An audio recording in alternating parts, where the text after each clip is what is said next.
Olá, eu sou a Vicia. E eu sou a Sama. E essa é a terceira temporada do Madonna Vicia Podcast. Estamos aqui para provar que a Madonna vicia. E vicia muito.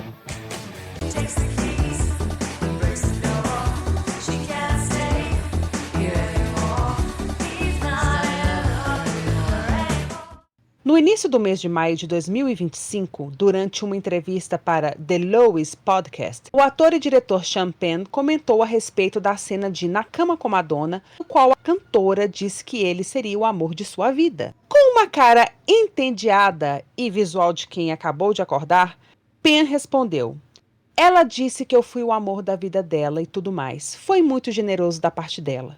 A gente conseguiu manter uma boa amizade com o tempo. Acho que levou cerca de 1 ano depois do divórcio para conseguirmos rir juntos novamente. Mas, desde então, sempre houve carinho e amizade.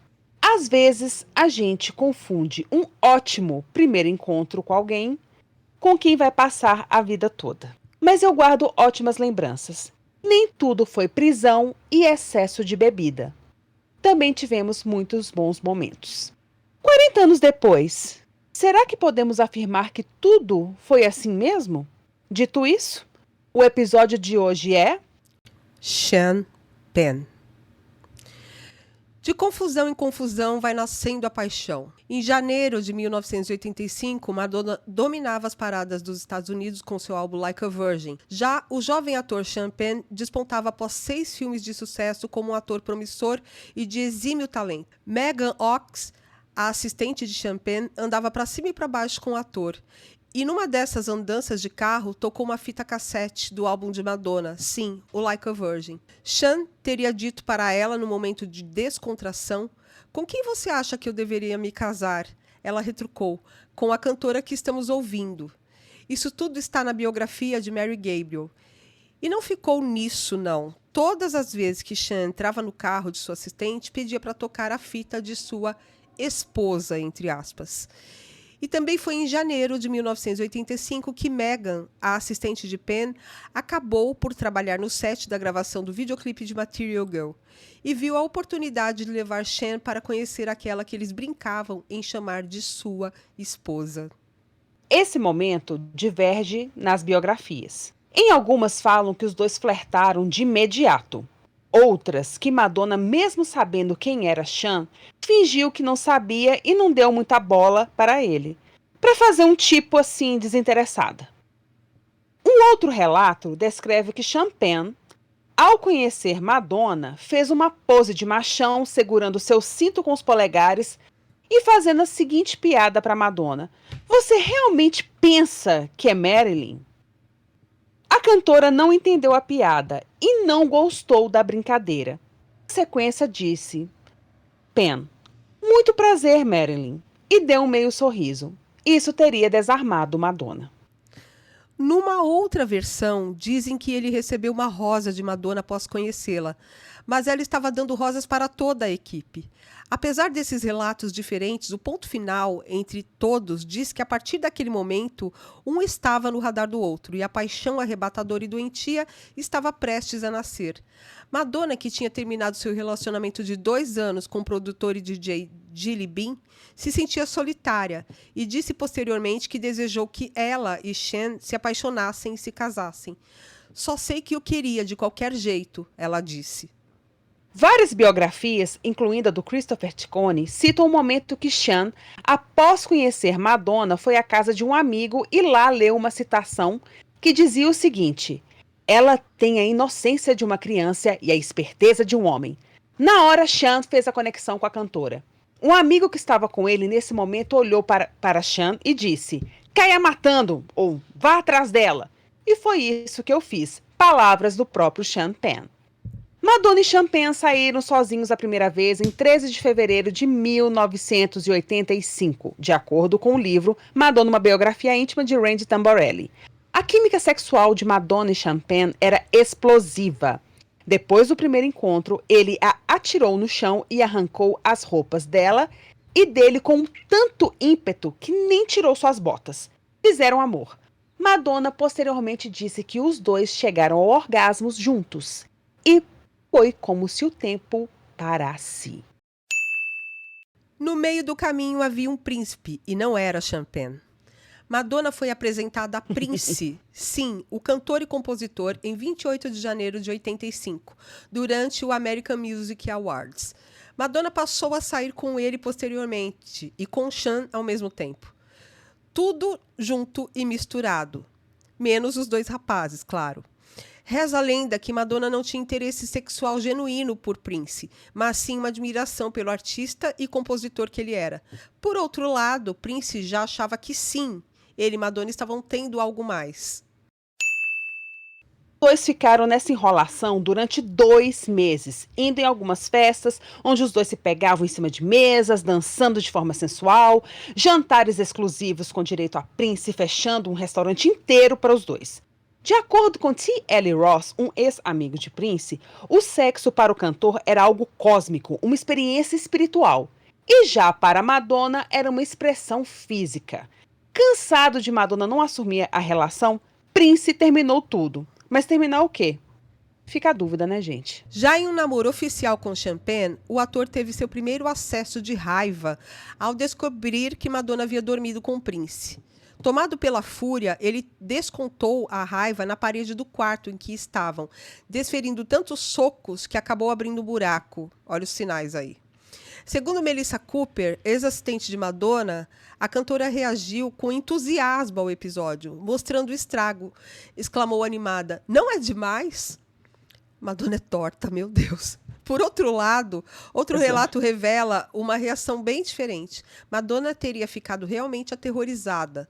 Foi a primeira vez que viu Champagne daquele jeito. A primeira vez que se deparou com o seu lado mais sombrio, quase demoníaco. A atriz e amiga dele, de Champagne, Maggie Lowrey, afirmou que Champ disse que era louco por Madonna, mas também preocupado com isso. Ele teria dito: "Ela é maluca, eu sou maluco. Nós dois juntos, isso é problema." Além disso, o ator teria percebido que Madonna não seria fiel e completou: "Não acho que algum homem possa domá-la. Na verdade, acho que a última coisa que ela deseja é ser domada." Seguimos.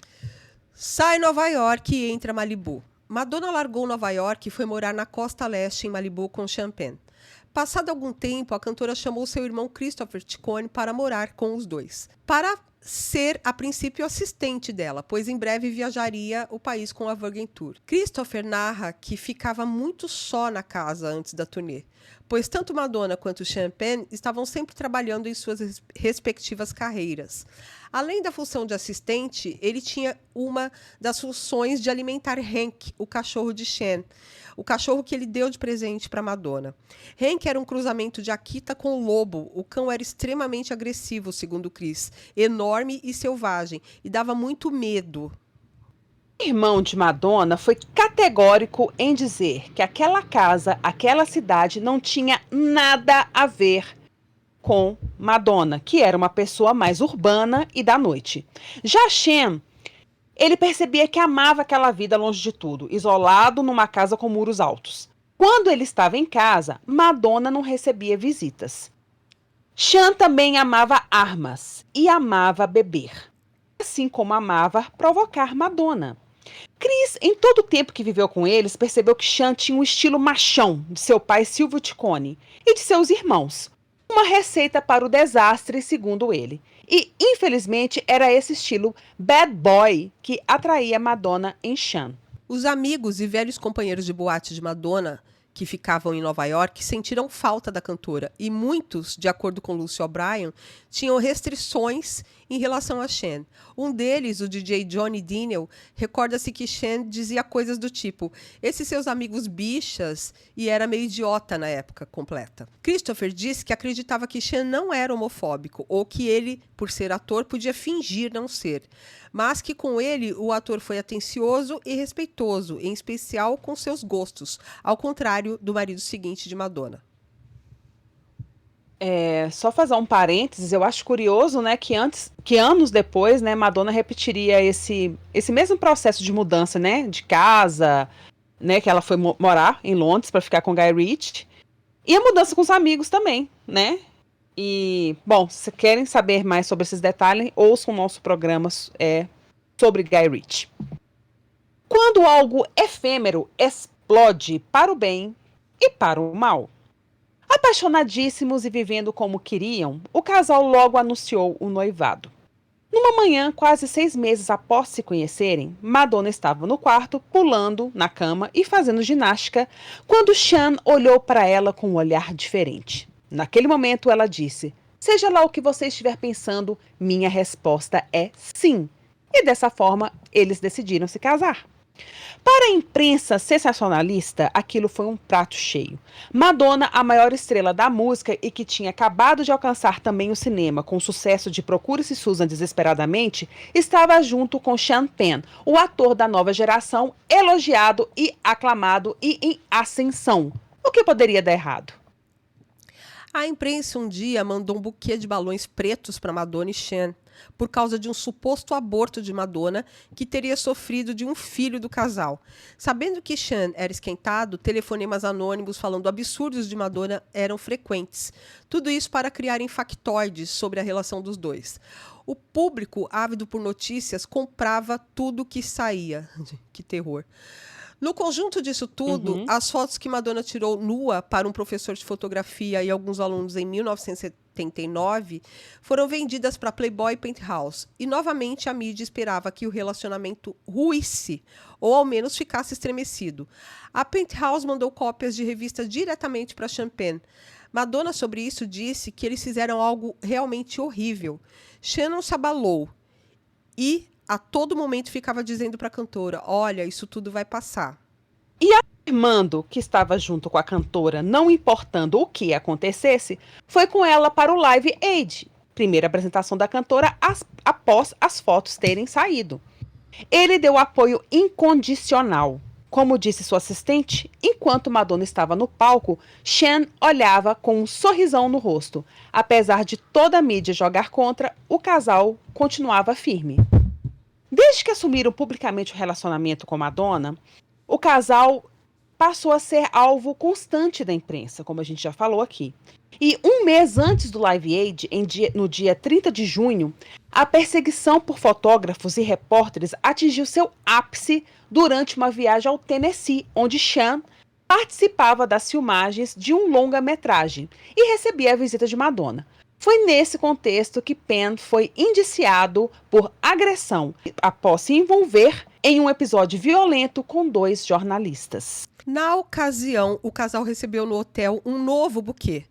Mas ao contrário do anterior, que era fúnebre, dessa vez foi rosas brancas acompanhado de um bilhete irônico. Parabéns aos novos papais. Podemos garantir uma exclusiva sobre a gravidez?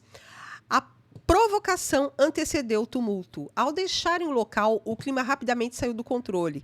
Diante de gritos e câmeras, Sean Penn reagiu de forma agressiva. Atirou uma pedra em direção aos jornalistas, tomou a câmera de um deles e a quebrou ao acertá-la contra o rosto do profissional. Em seguida, agrediu fisicamente um segundo repórter com socos e tudo diante de testemunhas. O episódio foi registrado com fotos que circularam amplamente na época. Inclusive, na nossa página na Madonna Brunet, a gente chegou a postar isso. Madonna estava de cabelo já castanho na época. E tem toda a sequência desse momento, inclusive. Verdade. Madonna, inclusive isso que eu vou falar agora, essa foto tem lá também. Madonna visivelmente constrangida, que cobriu o rosto com o boné que usava, sem reagir à confusão. Penn foi julgado pela agressão e condenado a 90 dias de detenção, mas a pena foi revertida posteriormente em multa. O incidente, no entanto, foi apenas um dos primeiros sinais do que ainda estava por vir. A imprensa demonstraria em breve que poderia ir ainda mais longe na perseguição ao casal. Só casa com acordo? Durante os preparativos para o casamento, os advogados de Madonna exigiram que fosse firmado um acordo pré-nupcial. Sean Penn se opôs imediatamente à ideia. A discordância gerou uma intensa discussão entre o casal, que chegou ao ponto de trocarem ofensas, um mandando o outro ir se foder. Nossa, que começo lindo. Segundo relatos da época. Madonna deixou claro, não haveria casamento sem contrato. Certa ela. Anos mais tarde, Sean declarou que compreendia que o pedido não partira exatamente dela, mas sim de sua equipe jurídica. Para ele, assinar o acordo seria como aceitar uma sentença de morte para o relacionamento. Segundo Penn, os representantes da cantora agiam como se ele estivesse interessado em seu dinheiro, algo que, segundo o ator, nunca foi verdade. Vale lembrar que Sean Penn é oriundo de uma família de classe média alta e já tinha carreira consolidada em Hollywood. Por que não assinou a porra do contrato, então, já que ele não tinha interesse? Qual o problema de assinar? Mas a gente vai ver que eles fizeram algo depois, né? Uhum. No fim das contas, o ator se recusou a assinar o acordo pré-nupcial e os planos de casamento seguiram como se nada tivesse acontecido, como várias coisas que aconteciam entre os dois durante o casamento que vocês vão ver, né? Aí que tá o ponto. Já casado, os dois fizeram um contrato. Eles decidiram fazer um acordo pós-nupcial, que é um acordo muito parecido com um acordo pré-nupcial, só que feito durante o casamento. E a minha impressão é que houve problemas no casamento e eles decidiram que queriam lidar com as questões econômicas, tirá-las do caminho e dar-lhes mais tempo para trabalhar no casamento, diz o advogado de divórcio Robert Cohen. Ele continua, e acho que foi uma ótima ideia, embora, obviamente, não tenha funcionado. O advogado falou sobre isso no documentário Madonna and Sean Penn, Irreconcilable Differences, em português, Madonna e Sean, diferenças irreconciliáveis. Madonna, em 1991, na revista Rolling Stone, numa conversa com a atriz Carrie Fisher, a princesa Leia de Star Wars, durante uma rodada de perguntas sobre relacionamentos, disse que não casaria novamente, que você não comete esse erro 2 vezes. E sobre acordo nupcial, Madonna disse o seguinte, que queria estar com alguém e com alguém que pudesse pedir um. Essa pessoa não teria que se sentir ofendida se eu pedisse um acordo e ponto final. Sabemos que Madonna não cumpriu nada disso que falou.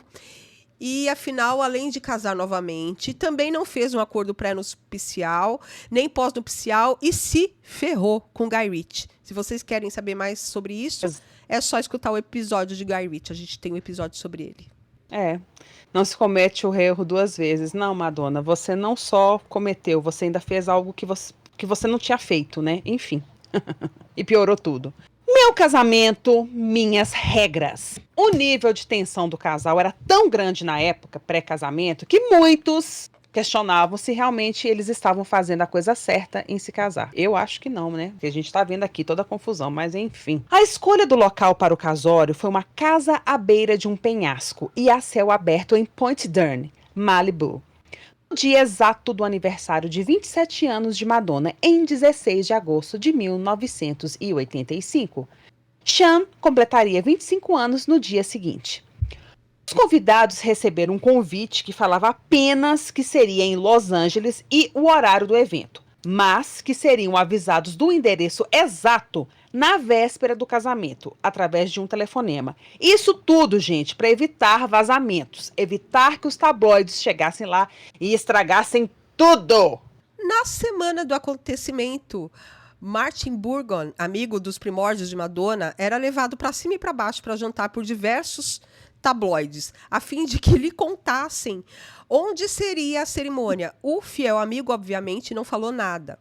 Na despedida de solteiro de Sean, 2 dias antes da cerimônia, no clube noturno Hollywood's Roxy, junto com alguns atores, entre eles Harry Dean Stanton, David Keith, Tom Cruise, Robert Duvall e seu irmão Chris Penn. E uma stripper, a gatinha Natividad. Geral encheu a cara e se divertiu para valer. Porém, Sean não parecia feliz e nem ficou bêbado como os amigos. Numa conversa com Isaac Benson, que também estava na festa, confessou que não sabia se podia ir até o fim com tudo isso. Admitiu que acreditava que ele e Madonna iriam fazer um ao outro em pedaços, que eram como uma bomba nuclear quando estavam juntos. Motivo para não adiar o casamento seria que Madonna mataria ele por constrangê-la na frente do mundo todo. E que isso ele não faria porque ele a amava. O casal acreditava piamente que o casamento seria uma cerimônia agradável e tranquila. Como diz o ditado, vontade também consola. A lista VIP do casamento, gente, tinha os nomes de Cher, Diane Keaton, Carrie Fisher, James Foley, o diretor de Caminhos Violentos, Who's That Girl, o diretor do clipe de Papa Don't Preach, que foi padrinho de casamento por parte de Sean. David Letterman, Emílio Esteves, Tom Cruise, Martin, Christopher Walken, que anos depois faria o papel do anjo da guarda em Madonna no clipe de Bad Girl, entre vários outros famosos. Da turma de Madonna foram convidados Debbie Mazar, Mary Poole, Kate Heron, Martin Bourgon, Andrew Harrow. Paula, sua irmã, foi madrinha. Gente, que diferença de tratamento. John Deal, amigo de Nova York de Madonna, não foi convidado. Andy Harrow ficou chocado com isso e disse: mas você não é amigo dela? Ele argumentou: isso não significa nada, não estou fazendo nenhum filme com ela, finalizou de forma ácida. Tadinho. Além dessa turma e mais alguns outros, os familiares do casal também foram ao casamento. É curioso, né, isso que a Vicia comentou, né, gente? Porque a Paula, a kikista, né, foi madrinha. No casamento com Guy Ritchie, ela sequer foi chamada. E falou que se ela quisesse ir, ela teria que pagar a passagem dela. Sim. Sobre essa questão dos amigos, isso também aconteceu no casamento. O Christopher fala isso. Que no casamento com Guy Ritchie parecia que Madonna chamou algumas pessoas mais pela mídia que aquilo ali ia dar pro casamento do que como amizade mesmo, né? Então, tem umas coisas de Madonna que vocês viram que não mudaram muito não, gente. Que tem coisa que foi hiperes literis repetição. Enfim, o vestido de Madonna, gente, foi criação da Marlene Stewart, que futuramente seria a estilista da Who's That Girl Tour, e custou $10 mil. Já Sean usou um paletó da Versace que custou $695. Marlene contou que quase Madonna não casava com seu vestido, pois as estradas até a casa estavam com um engarrafamento absurdo pelo excesso de seguranças e da imprensa que descobriu onde seria a cerimônia. Ela tentava contactar alguém dentro da festa através do pager, já que na época, gente, não existia celular, né? Em vão. Tinha sido combinado de fazerem fotos com Herbie Hitz com calma horas antes do enlace. Mas, com o atraso, isso não foi possível. Herbie fez fotos, mas não da forma como planejaram. A foto clássica em preto e branco de Madonna vestida no banheiro tinha uma Marlene debaixo dela arrumando a cinta-liga. Madonna opinou em toda a criação. Ela queria um chapéu coco preto para usar junto com o véu. O vestido branco, estilo bailarina, tinha decote de coração, tule de seda transpassando o vestido e tinha uma renda lilás, formando flores. Algo simples e bonito. Bom, todo mundo aqui sabe que a imprensa ficou sabendo e destruiu a cerimônia. Sean escreveu "fuck off", fodam-se, na praia de todo tamanho para que os helicópteros e fotógrafos pudessem ler.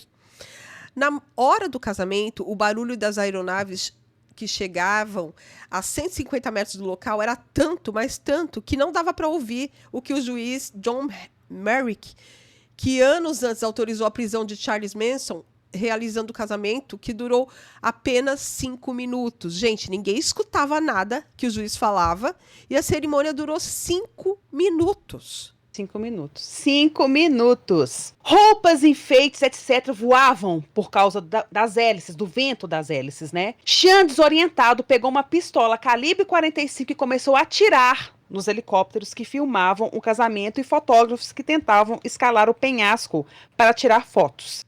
Ele disse que amaria ver os helicópteros e os corpos queimando e trucidando, porque aquilo não eram pessoas. Madonna, mais uma vez, que implorava para o marido não fazer isso, não foi ouvida. Andy Warhol descreveu a cerimônia como um remake de Apocalipse Now. Já Christopher Walken...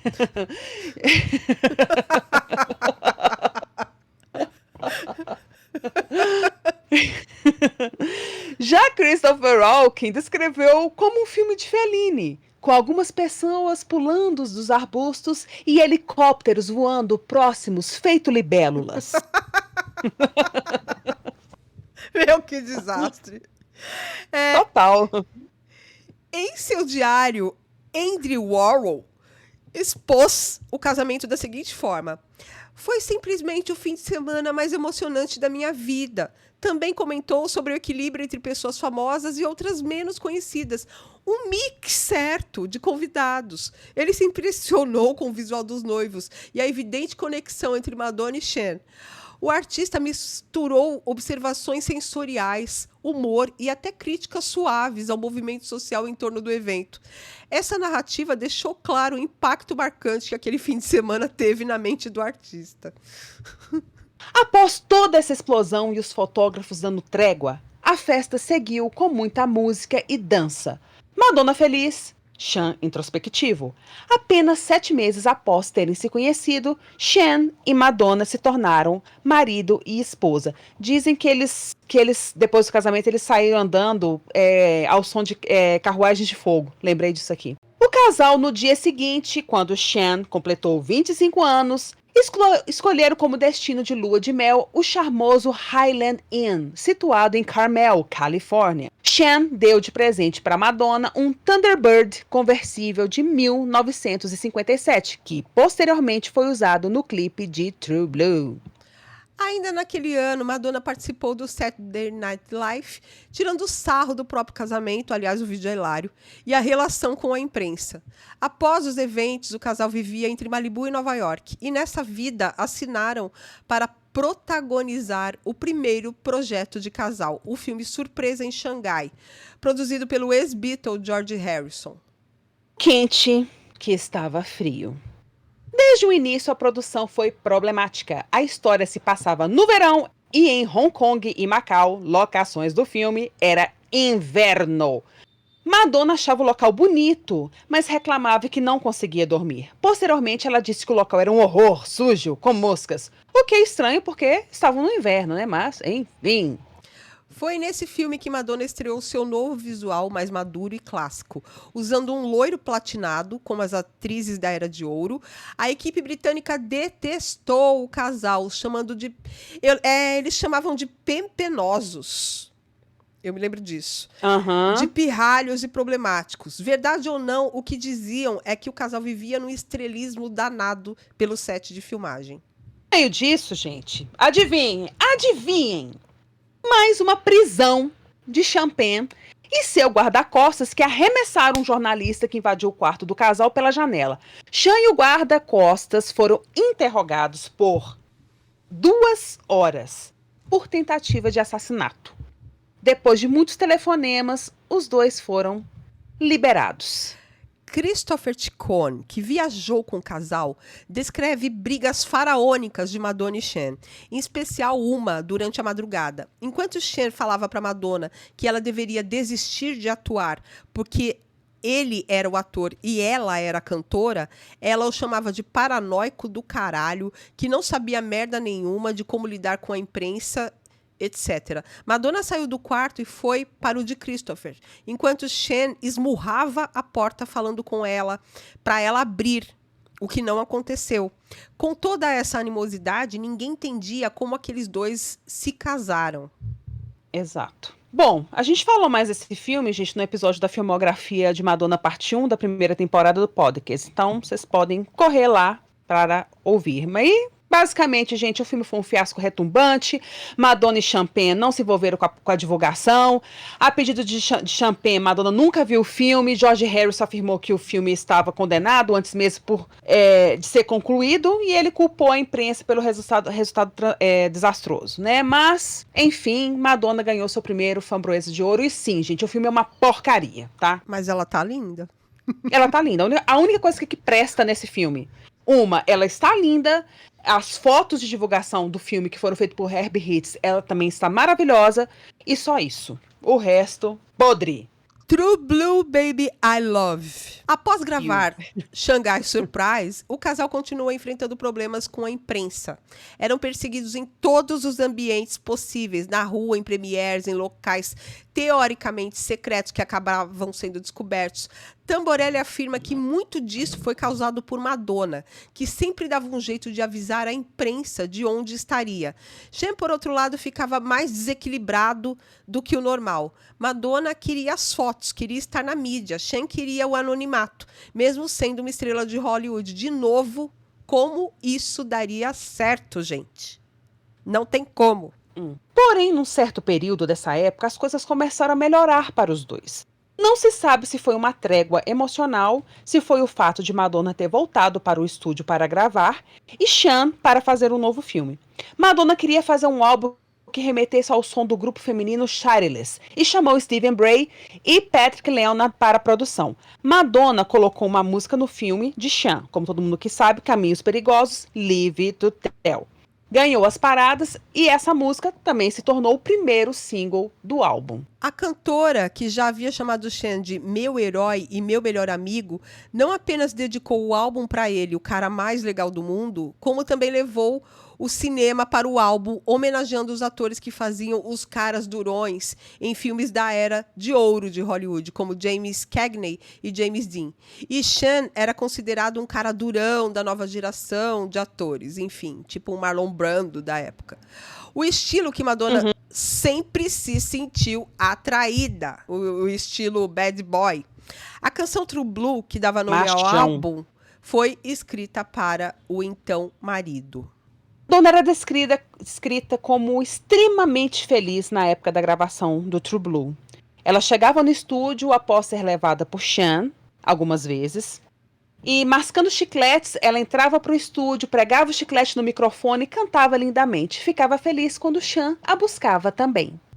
Nesse mesmo período, Sean se sentiu protetor de Madonna. Ele tinha raiva da imprensa por tudo que tinham feito à esposa, em especial nos episódios da Playboy Penthouse. Nisso eu dou razão para ele. A transformação do casamento dos dois num circo, as fofocas, telefonemas, provocações públicas visando as explosões dele, etc. Sean, sempre que possível, tampava o rosto de Madonna quando eles eram fotografados. Madonna, por sua vez, considerava essas atitudes como prova de amor e cuidado do marido, ao mesmo tempo que também considerava desnecessárias. Mas, como diz o ditado, quando estamos apaixonados, costumamos ficar idiotas. No interim, os dois fizeram algumas aparições públicas consideradas fofas pela mídia e fãs, como, por exemplo, no dia 6 de junho no Forum of Amnesty International Benefit Concert, A Conspiracy of Hope, um show pela Anistia Internacional envolvendo vários cantores. Madonna não se apresentou, mas subiu com Sean ao palco para delírio da plateia presente. Os dois sorriam o tempo todo. Usando o mesmo vestido vermelho da cena que dança com seu namorado e a jaqueta de couro preta do clipe de Papa Don't Preach, Madonna, em um dado momento, foi carregada e beijada pelo marido para delírio da plateia presente. Rosas e espinhos. Mesmo com o fiasco de Surpresa em Xangai, Madonna e Sean Penn viram a oportunidade de trabalharem juntos novamente. Mais um projeto de casal 20, mas dessa vez no teatro. A peça Gussie in Tum-Tum, escrita pelo dramaturgo David Rabe. Os ensaios começaram no Lincoln Center, no Teatro Mitzi E. Newhouse, em Nova York, ainda em julho. E teve uma mostra limitada, realizada entre os dias 28 e 31 de agosto de 1986. Trata-se de uma produção tipo obra em desenvolvimento. O que é isso?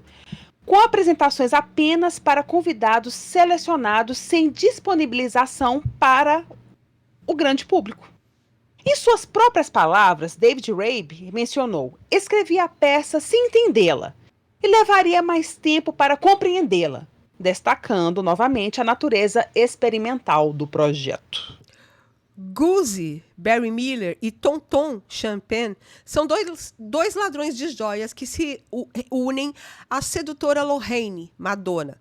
Juntos conseguem uma coleção de gemas valiosas, mas logo são roubados por uma gangue rival. As noites de estreia foram frequentadas por celebridades como Cher, Robert De Niro, Martin Scorsese, Tom Cruise, Liza Minnelli, Warren Beatty, Andy Harrow, que recebeu o ingresso de Martin Bourgon. Andy Harrow comentou em seu diário sobre os figurinos: Madonna troca de roupas várias vezes, trajes lindos, porém atrás de trajes lindos, e Penn usa um coldre para pistola, meias e sapatos cor de fúcsia. Warhol comparou o visual da peça a algo abstrato, à la Charles Ludlam.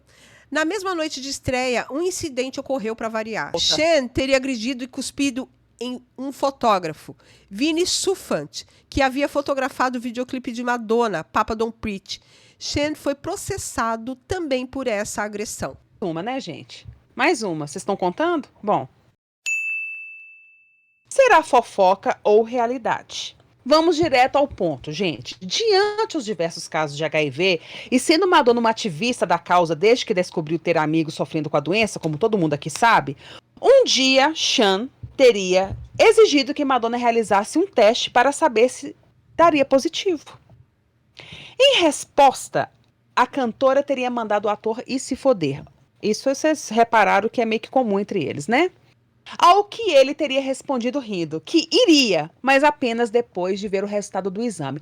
Isso foi testemunhado por 2 pessoas que deram entrevista para o livro Madonna, uma biografia íntima. Vocês podem questionar se isso é verdade ou não, mas Sean e o medo de pegar HIV apareceu num outro momento, num outro livro. Numa época antes do casamento com Madonna, Sean estava com Christopher Ciccone, que narra isso no livro dele. Eles estavam na cozinha bebendo e ele resolveu que os dois seriam irmãos de sangue. O Sean resolveu. Ele tirou um canivete, cortou o pulso e o polegar um do outro e fez o ritual.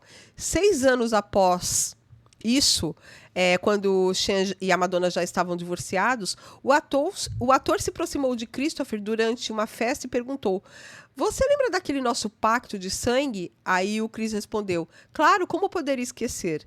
Sean suspira e pergunta: "Você não tem AIDS, né, cara?"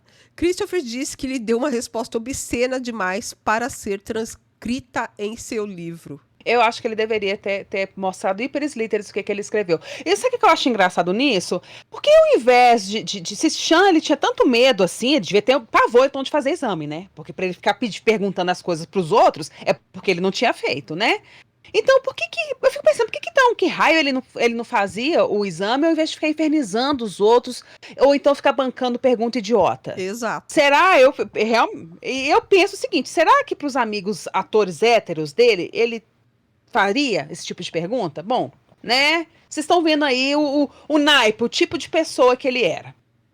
Voltando para o meio de 1986, Marty Bourgon, já sofrendo com a AIDS, foi realocado para viver perto de Madonna. A cantora alugou um apartamento para ele e passou a pagar seu tratamento. Numa medida desesperada para tentar curar e salvar o amigo, ela pediu para Champagne ir ao México comprar uma medicação experimental para ver se ele melhorava. Só que, infelizmente, a gente sabe que não deu certo e o Marty faleceu aos 23 anos em novembro de 1986. Existe uma foto dele com Madonna no set de filmagem do clipe de True Blue e seria a última foto dos dois juntos. Sean deu total apoio à Madonna, se demonstrando terno e amistoso. Mas, obviamente, que isso não duraria muito. Os rompantes de ciúme de Sean, que Madonna achava natural naquele período, iam e voltavam. Sean, quando ficava com muita fúria, seja por ciúmes, porque acredita que Madonna tinha casos com qualquer homem que olhasse para a cantora, ou seja, pela perseguição da imprensa. E descontava sua raiva esmurrando fotógrafos, parede ou descarregando sua arma calibre 22 em pássaros e coelho. O idiota era igual o marido número 2 até nisso. E se você ainda não escutou esse episódio sobre Guy Ritchie, vá lá ouvir e você vai entender o que a gente está falando. Ele também tinha um péssimo hábito de atirar do lado de fora da casa dele e de Madonna. E quando questionada sobre isso por seus amigos, assistentes, etc., Madonna falava que era o jeitinho dele. Ai, gente, que merda, eu já vi esse filme. Isso, ela é exatamente. Não, e o que é estranho é assim, que a gente já viu esse filme no futuro. Sim, sim. Aspas, né? Uhum. A gente, né? Então, assim. Até atirar em bicho tinha coisa igual. Enfim. Em contrapartida, gente, Madonna também descontava sua frustração e brigas com Sean, sendo estúpida com amigos pessoais, amigos do casal, alguns parentes, no caso Christopher Ciccone, e com pessoas subordinadas a ela. A tal franqueza de Madonna beirava grosseria gratuita. Muitos diziam que Não era franqueza porcaria nenhuma, era descortesia travestida de sinceridade. Madonna se achava a dona da razão, e a sua humildade do passado ficou realmente no passado. No tange discussão, quando a cantora entrava em uma, ficava martelando sempre o mesmo ponto até a pessoa desistir. Com Sean, isso não acontecia. Ele também ia até o fim. O resultado, já sabemos. 2 leoninos aparecidos, né? Madonna se dizia ocupada demais com sua carreira para tentar reparar Sean. Não há tempo para arrumar um jeito para lidar com Sean, ela dizia. Sendo assim, nessa gangorra emocional e brutal que Madonna e Sean fingiam não existir, o casamento continuava. Madonna partiria para fazer outro filme e uma turnê, e Sean continuaria tendo seus acessos de raiva e, ao mesmo tempo, fazia outro filme. Garota que ganhou o mundo, mas perdia o amor. Em 1987, enquanto Madonna gravava Who's That Girl, que aparentemente tinha tudo para dar certo apenas no papel, Sean continuava esmurrando pessoas no set de Colors, Cores da Violência. Seu novo filme. Parecendo prever isso, gente, prestem atenção nisso aqui. Madonna conversou com Dennis Hopper, ator companheiro de Sean no filme, para que cuidasse dele, pois o filme tinha armas, os dois faziam policiais e Madonna sabia que armas, fúria, álcool e Sean poderia dar merda. E realmente deu, né, gente? Tanto é que ele teve briga com outras pessoas lá, enfim. Gente, ela tinha um filho, não um marido. A comédia e o estilo de filmes de Caroline Lombard, de Madonna, foi feito às pressas. O diretor James Foley disse que, na véspera de iniciar as gravações, admitiu que o roteiro tinha que ser reescrito, que poderia melhorá-lo. Mas o estúdio já tinha todo o cronograma de filmagens, locações, etc. E o desastre era iminente. Mas, se tratando de Madonna na época, desastre no cinema não queria dizer desastre na música. E 3 das 4 músicas que a cantora compôs para a trilha sonora do filme, e a gente está falando aqui do filme Who's That Girl, fizeram sucesso, sendo o título do filme Number One no Hot 100. Com isso, em 1987, Madonna viu que era a hora de sair pelo mundo com sua primeira turnê mundial. Se por um lado ela ganhava o mundo, por outro, Champagne perdia tudo. Em 1987, Champagne foi condenado a 60 dias de prisão, dos quais acabou cumprindo 33 dias por 2 motivos principais: agressão e direção imprudente. A sentença foi proferida em 23 de junho de 1987 por decisão da Municipal Court Commissioner Julian K. Casey. Penn deveria se apresentar para iniciar o cumprimento da pena em 7 de julho de 1987. Ele começou a cumprir a pena em um presídio no interior, Mono County Jail, em Bridgeport, por cerca de 6 dias, para depois ser liberado temporariamente para cumprir compromissos de filmagem. Ó, que coisa legal, né, gente? Coisa boa, você fica lá 6 dias, não, tá, pode ir ali, você vai lá, cumpre seu filme, faz seu filme e depois você volta. Posteriormente retornou, gente, olha isso aqui, a uma prisão no condado de Los Angeles, LL County Jail. Local, gente, que o serial killer Richard Ramirez, o Night Stalker, também estava preso, tá? Sean ficou lá, junto com ele. Em 22 de agosto de 1987, para cumprir o restante da condenação. Ao todo, Penn cumpriu aproximadamente 33 dias, como nós falamos, da pena de 60. Mas ele cumpriu isso por quê? Porque ele conseguiu reverter o restante em serviços sociais e se comprometeu a ir a uma clínica de reabilitação para tratar os rompantes de agressividade. Bom, não deu muito certo, né, gente? No mesmo período do julgamento e prisão de Sean, Madonna estava viajando com a Who's That Girl World Tour. Como os próprios advogados de Sean disseram, não havia o que ela pudesse fazer naquela situação. Quando acabou a turnê, Christoph Ciccone descreve que Madonna já estava desconectada de Sean, mas ainda assim tiveram tempo de fazer algo juntos.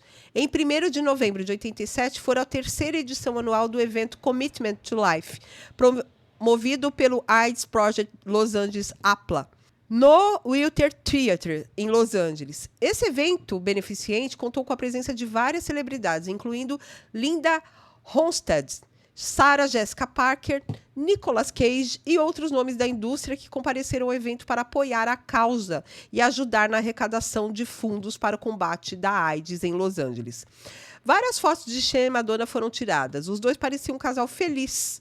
Não houve brigas, mas sabemos que fotos mentem e mentem muito. Insatisfeita com o casamento, Madonna, muita gente não sabe disso, mas aconteceu. Madonna entrou com um pedido de divórcio no dia 1º de dezembro de 1987. Ou seja, gente, um mês certinho após o evento lá da foto do casal feliz. Porém, como todo mundo sabe, acabou voltando atrás para tentar fazer o casamento dar certo.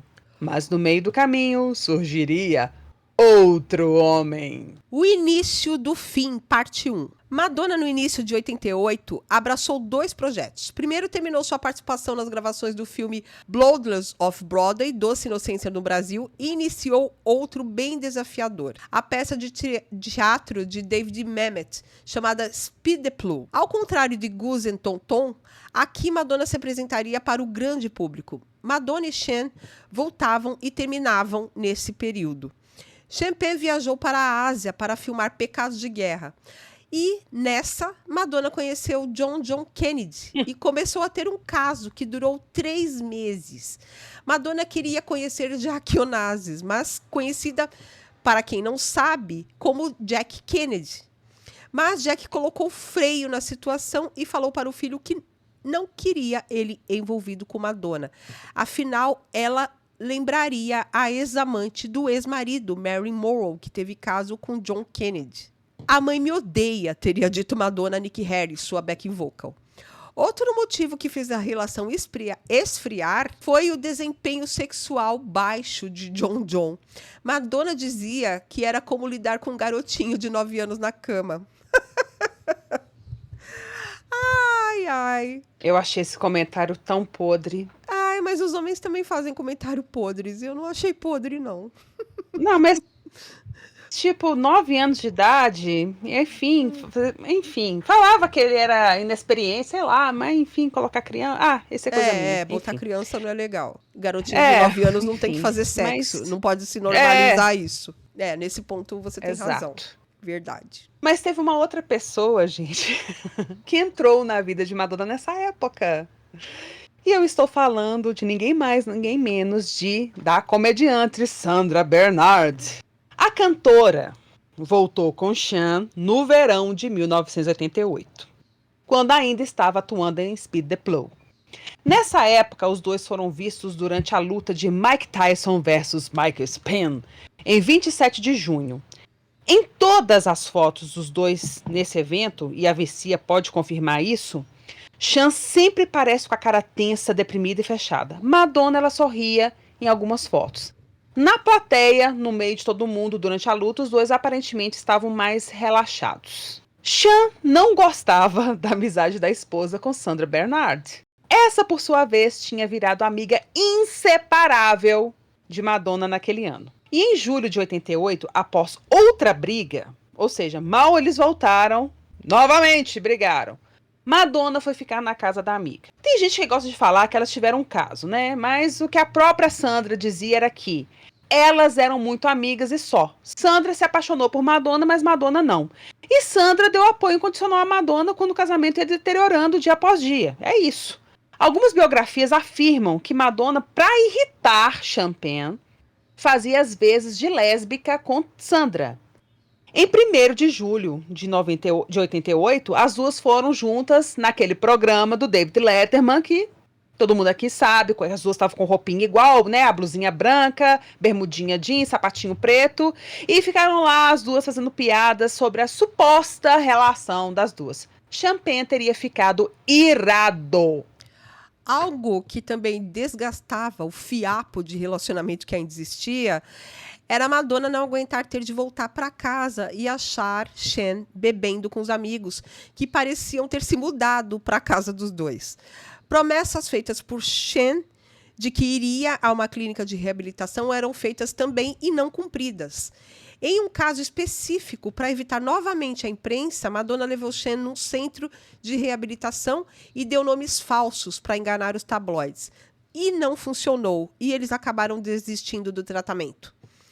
Em 16 de agosto de 88, Madonna comemorou seus 30 anos e Cher estava presente na festa. Fotos de Polaroid com os dois juntos, novamente aparentando ser um casal feliz, vazaram após o espólio de Melissa Crow, que foi secretária de Madonna. Assistente, isso. Ser colocado em leilão.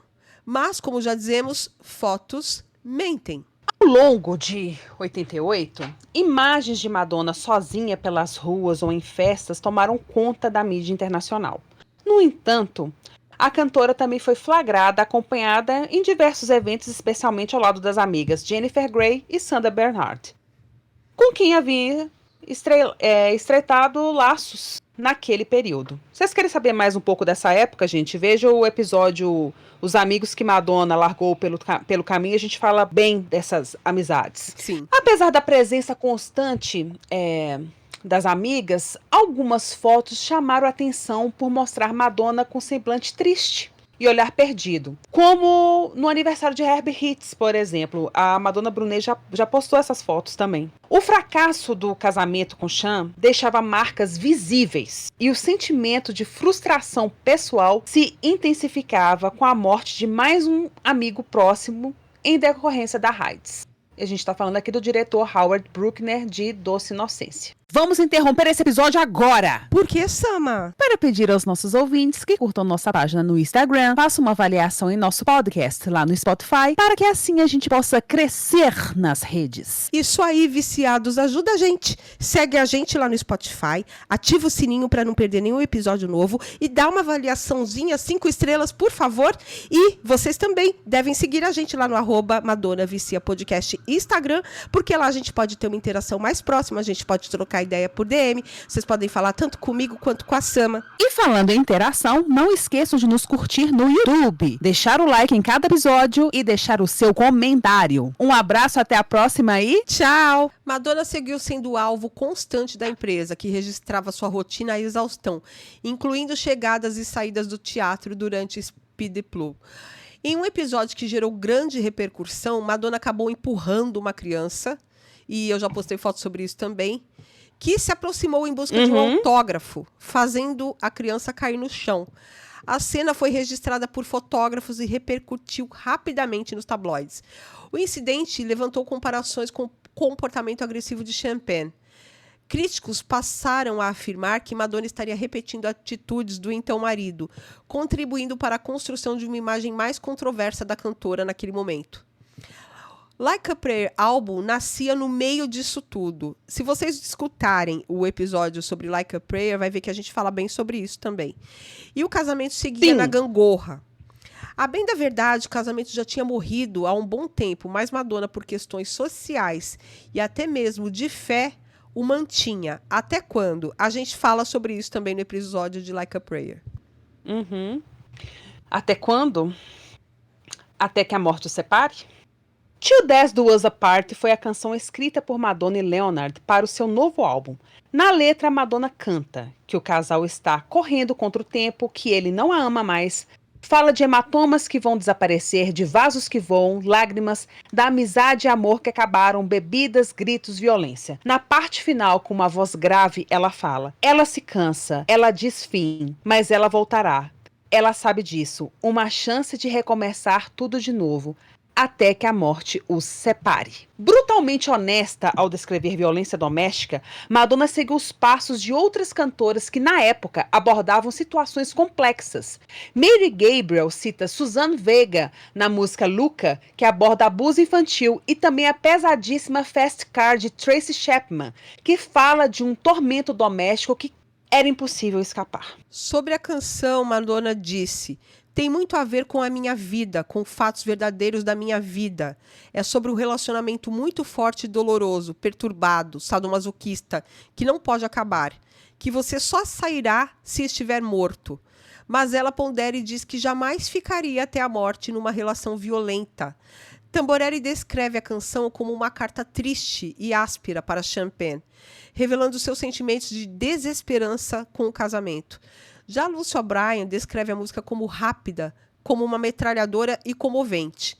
Com uma melodia sublime, essa é uma das faixas mais intensas do álbum, finaliza a autora.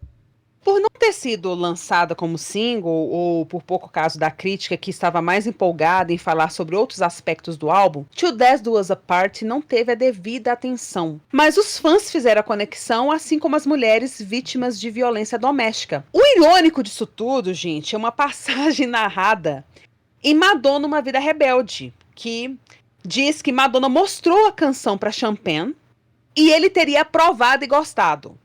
Ele até amou a música sobre violência doméstica. Palavras de Madonna. Bom, eu acho que isso diz muito sobre o relacionamento dos dois, né, gente? Porque essa parte, eu vou falar com vocês, me pegou, mas me pegou mesmo. O que você pensou disso, Vici, quando você leu? Eu até falo sobre isso no episódio Like a Prayer também. Eu imagino o seguinte, que ela foi mostrar a canção pra ele, meio que como quem pensa, você se importa que isso vá no álbum? E ele achou honesto. Sei lá, eu acho que era tipo tudo oba-oba. Deu risada. Sei lá, eu imagino isso. Porque não é possível que o cara seja tão sádico. Talvez ele tenha achado honesto da parte dela e não se importou que fosse no álbum. Sei lá. Sei lá. Vamos. Como é que. Não, é difícil entender esses dois. Acho que é isso. É muito difícil entender esses dois. Bom. O início do fim, parte 2. Em 16 de novembro de 88, Champagne iria estrear a peça Hurly Burly, de David Rabe, o mesmo diretor de Goose and Tonton. Ele estava muito feliz e empolgado com seu papel. Madonna, que acompanhou os ensaios do ator no dia exato da estreia, chegou atrasada. E acompanhada por quem? Por quem, gente? Sandra Bernard. Como que eu pronuncio isso? Sandra Bernard. Tá, ignora o H. Isso teria quebrado o marido. Na festa, após a estreia, uma briga entre os dois foi ouvida por diversas pessoas. Sean dizia, por que você fez isso comigo? E Madonna respondeu no mesmo tom, ou seja, berrando. Essa briga, de acordo com Mary Gabriel, foi singular por ter sido pública. Antes mesmo da briga mais séria da noite, Tamborelli relata um episódio tão inusitado quanto constrangedor, ocorrido ainda nos bastidores do teatro. Após uma chegada nada discreta, com Madonna e Sandra posando para os fotógrafos, como se fossem as estrelas da peça, as duas se juntaram a Champagne em uma sala reservada. Foi então que, segundo o relato, um cheiro desagradável tomou conta do ambiente. Ai, que coisa idiota. Eu lembro disso. Puta que pariu. A reação foi imediata. Madonna acusou Sean, que por sua vez apontou o dedo para Sandra. Um jogo de empurra que, se não fosse tão ridículo, poderia ter passado despercebido. Mas ali estavam 3 pessoas, uma superestrela do pop, um ator elogiadíssimo e uma respeitada comediante irreverente, debatendo com toda sinceridade e seriedade quem teria soltado um pum. Ô, gente, um momento digno de comédia um momento digno de comédia pastelão, se não fosse protagonizado por 3 adultos em plena ebulição emocional. Difícil saber o que era mais tóxico naquela sala, o clima ou o próprio ar. Naquele período, Madonna, apesar dos fiascos, avançava cada vez mais em sua carreira cinematográfica. Com um contrato prestes a ser assinado para Dick Tracy, seu foco voltava-se ao cinema, o que incomodava profundamente Champagne, que queria ter um filho com a cantora. Ô, gente, ainda bem que não tiveram, porque imagina uma criança nascer no meio disso, no meio desses dois, com essa mentalidade. Bom, enfim, ainda bem que não aconteceu. Sentindo-se preterido e à margem, como alguns autores pontuaram, já prevendo que rolaria entre Madonna e Warren Beatty, afinal, a cantora foi jantar com um ator veterano para discutir o papel, usando um macacão sensual preto e justo de couro, com zíper e decote nas costas. Só restou para Sean beber copiosamente. Com a sua... Desculpa. Eu tenho que parar pra rir. Com as ausências noturnas de Madonna em casa, Sean chegou a passar várias noites até o amanhecer em frente à casa de Warren, esperando o momento que a esposa saísse de lá. Gente, que catástrofe! Por fim, Total. Champagne voltou a repetir um padrão que marcaria o conturbado ano de 88. Deixou a casa onde viviam e foi se hospedar com os pais. Meu Deus, eu tô imaginando chegando em casa, mãe, a Madonna tá me traindo. Embriagado, passou a deixar recados agressivos na secretária eletrônica da cantora. Em uma das mensagens, chegou a dizer: você pode chupar o pau enorme de Hollywood se você quiser, mas não conte comigo. O ciclo parecia interminável, discussões explosivas, afastamentos temporários, retornos carregados de tensão e novas brigas logo em seguida. Um relacionamento marcado por altos e baixos que se alimentavam mutuamente, afundando o casal em um looping emocional destrutivo. Mas em uma das raras noites em que permaneceram juntos, a escalada de tensão atingiu o limite. E então o horror aconteceu. 28/29 de dezembro de 1988. Pedimos paciência porque vamos narrar todas as versões do ocorrido. Colocamos a data 28 e 29 porque, sim, os relatos divergem exatamente nesses dias, nessas datas. A primeira versão do incidente violento envolvendo o casal veio a público em janeiro de 1989, baseada numa matéria de um tabloide inglês. Essa matéria foi repetida e vinculada no mundo todo, incluindo o Brasil.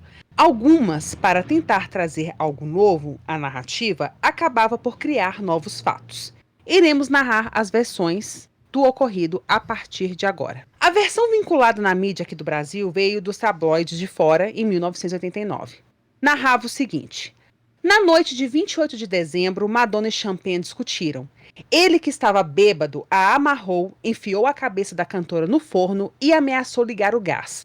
Madonna teria passado a noite toda assim. A cantora chorava e pedia para Chan desamarrá-la, que os dois poderiam fazer amor. Chan nada fazia. Por fim, ele adormeceu. Ela conseguiu desamarrar as cordas e fugiu chamando a polícia, que invadiu a casa e prendeu Champagne. Já o biógrafo de Champagne, Richard T. Kelly, narra que a briga foi na manhã do dia 28. Champagne pediu que a cantora saísse de casa. Madonna disse que voltaria para pegar seus pertences mais tarde, mas o ator ameaçou cortar o cabelo dela se ela voltasse. Madonna levou a sério a ameaça e procurou a polícia. A SWAT cercou a casa. Madonna informou que a casa tinha armas de fogo. E Chan, que comia cereal matinal quando a polícia chegou, não foi agressivo e não foi preso.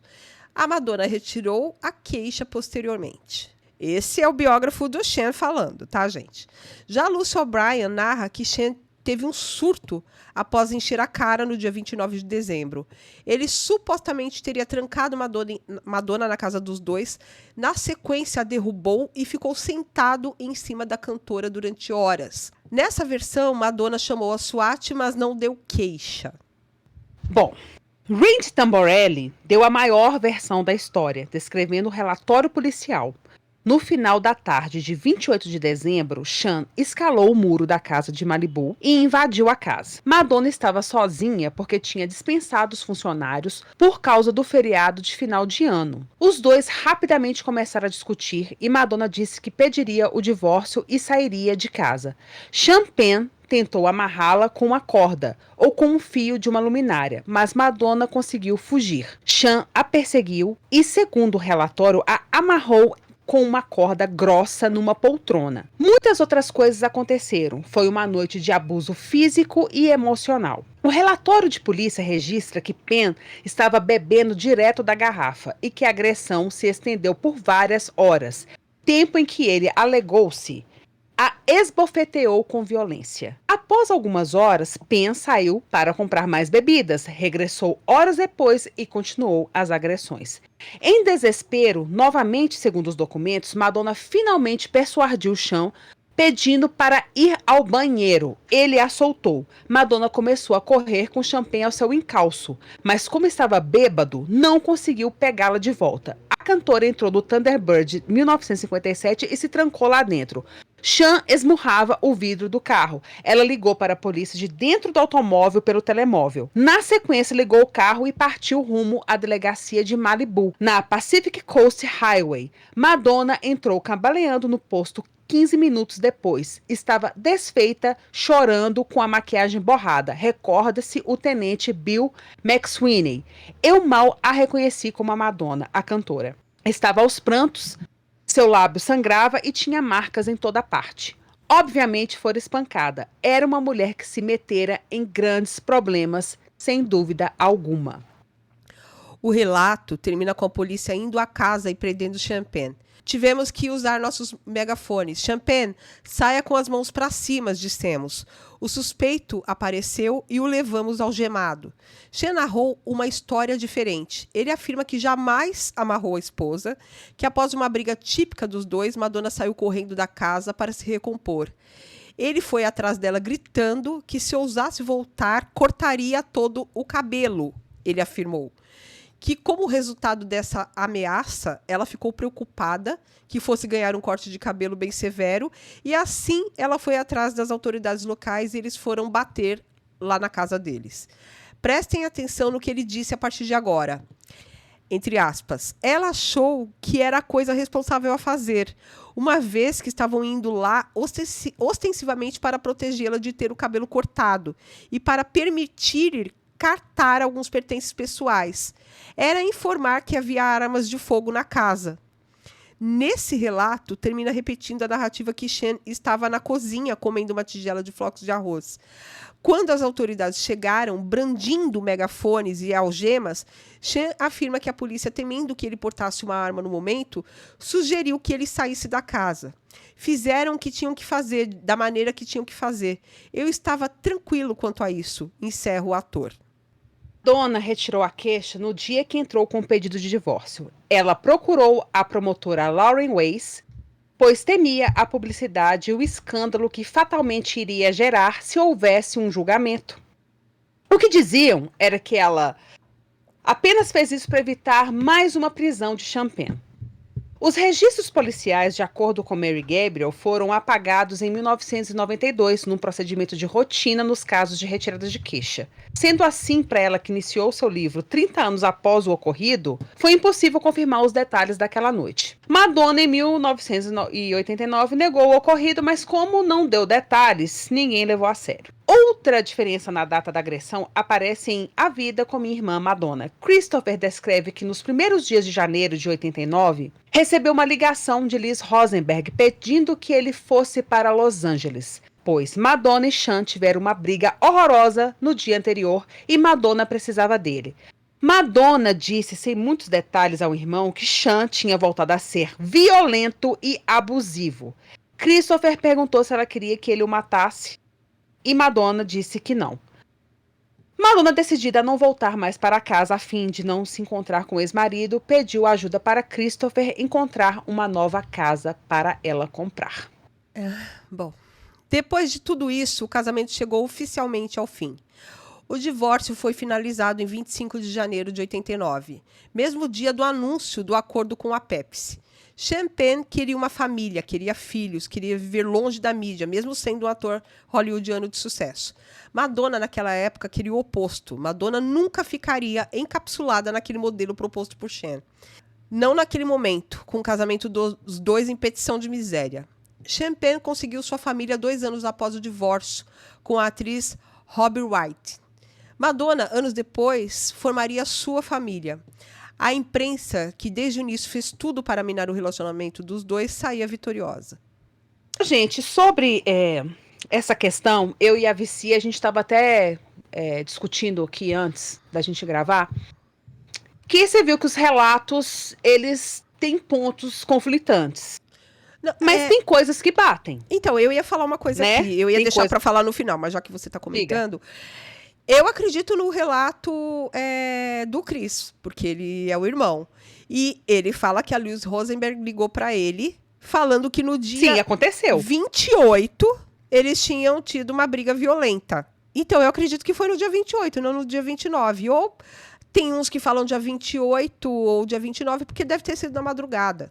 Então, isso não é uma questão tão Pensei grande. exatamente nisso. Agora, É, tudo o que eu me lembro da época, e eu me lembro da minha revolta, todos os jornais aqui da época relataram o fato dele prender a cabeça dela no forno e ameaçar ligar o gás. Todas as mídias falavam isso aqui no Brasil. Foi manchete em tudo quanto é jornal do Brasil na época. E essa versão não foi desmentida por Madonna durante muito tempo. e não deu detalhe, igual falaram, por isso que ninguém levou a sério. Gente, onde há fumaça, há fogo. Não tem cabimento isso. É o que o Christopher falou. De querer matá-lo. Sabe? E o negócio do Randy Tamborelli, que ele leu os relatórios, ele conversou com o policial. Exatamente. Aí que tá. E a própria Mary Gabriel, quando ela pesquisou, porque o livro do Tamborelli saiu antes, bem antes, né? Sim. E a Mary Gabriel, quando ela começou a escrever o livro dela, se não me engano, foi em 2018, uma coisa assim, de 2019, que ela até fala. Ou seja, e aquilo que eu, né? 30 anos depois. Então, realmente, não existia mais arquivo.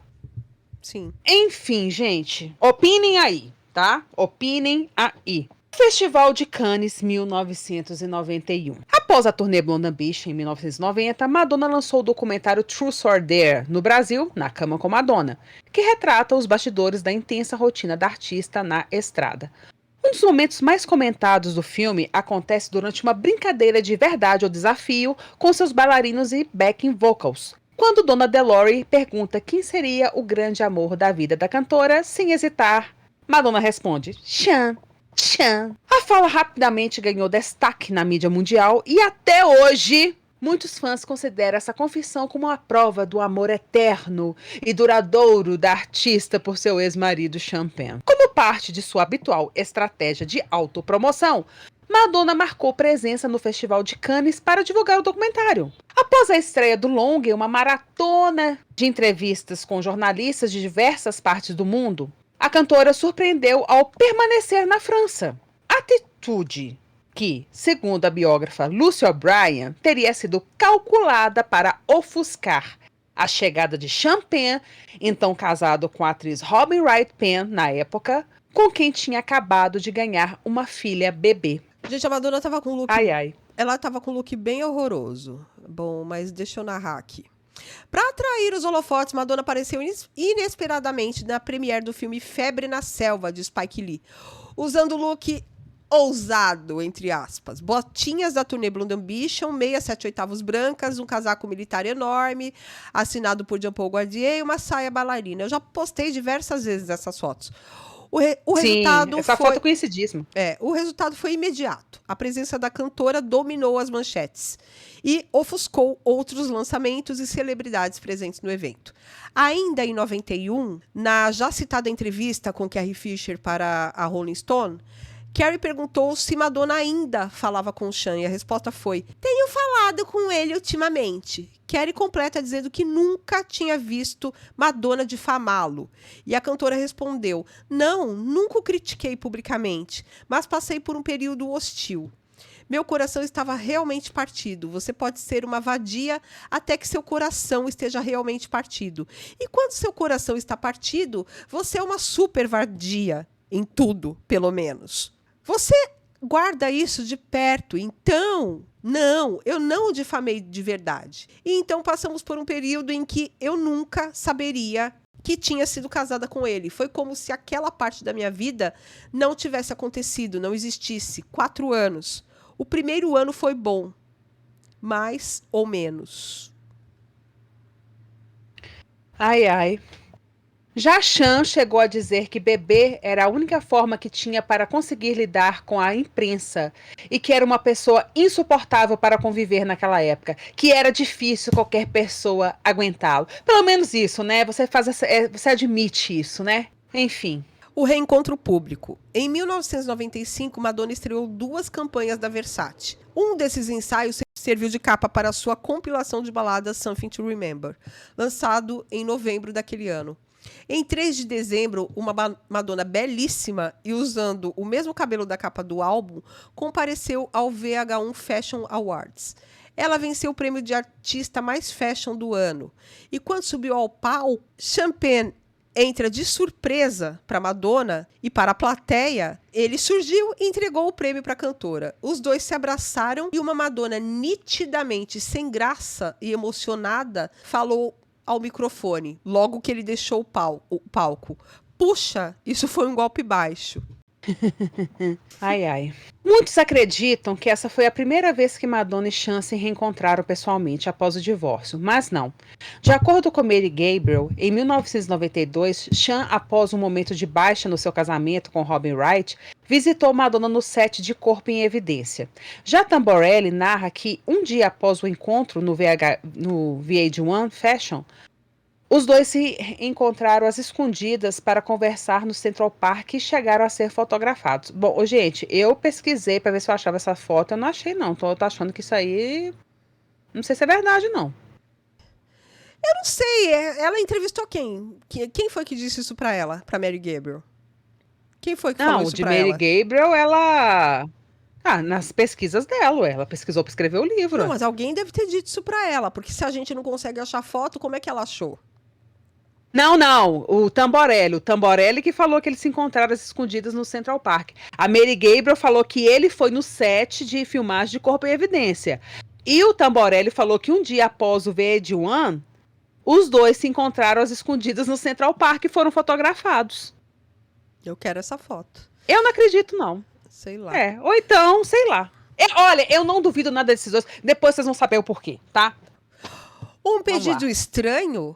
Um mês depois, ao reencontro do VH1... Gente, eu sou igual o Caetano, que fala MTV. Eu vou falar VH1.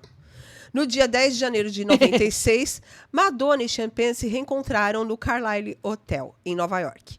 Segundo Tamborelli, o ex-casal passou 21 horas e meia juntos no quarto, sob a observação atenta de repórteres que esperavam do lado de fora. Gente, a Robin Wright nisso tudo. Para quem não sabe quem é Robin Wright, ela é a tia da Mulher Maravilha, da Gal Gadot.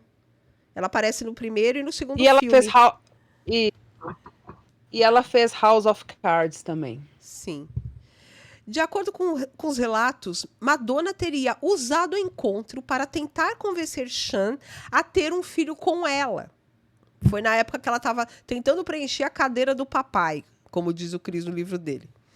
No entanto, ao final da longa conversa, Penn recusou a proposta. Apesar de seu casamento com Robin Wright estar passando por altos e baixos, ele já era pai de 2 filhos com a atriz e considerou a ideia inviável. Gente, eu achei isso abaixo da crítica, mas vamos lá.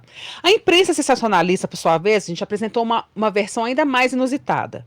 Durante um jantar, Madonna teria pedido diretamente que Sean doasse seu esperma para ela. Gente, vocês lembram que na época aí, quem leu as biografias sabe que Madonna realmente, igual a Vicia falou, queria preencher a cadeira do papai. Ela queria ter filho com Dennis Rodman, ela tentou.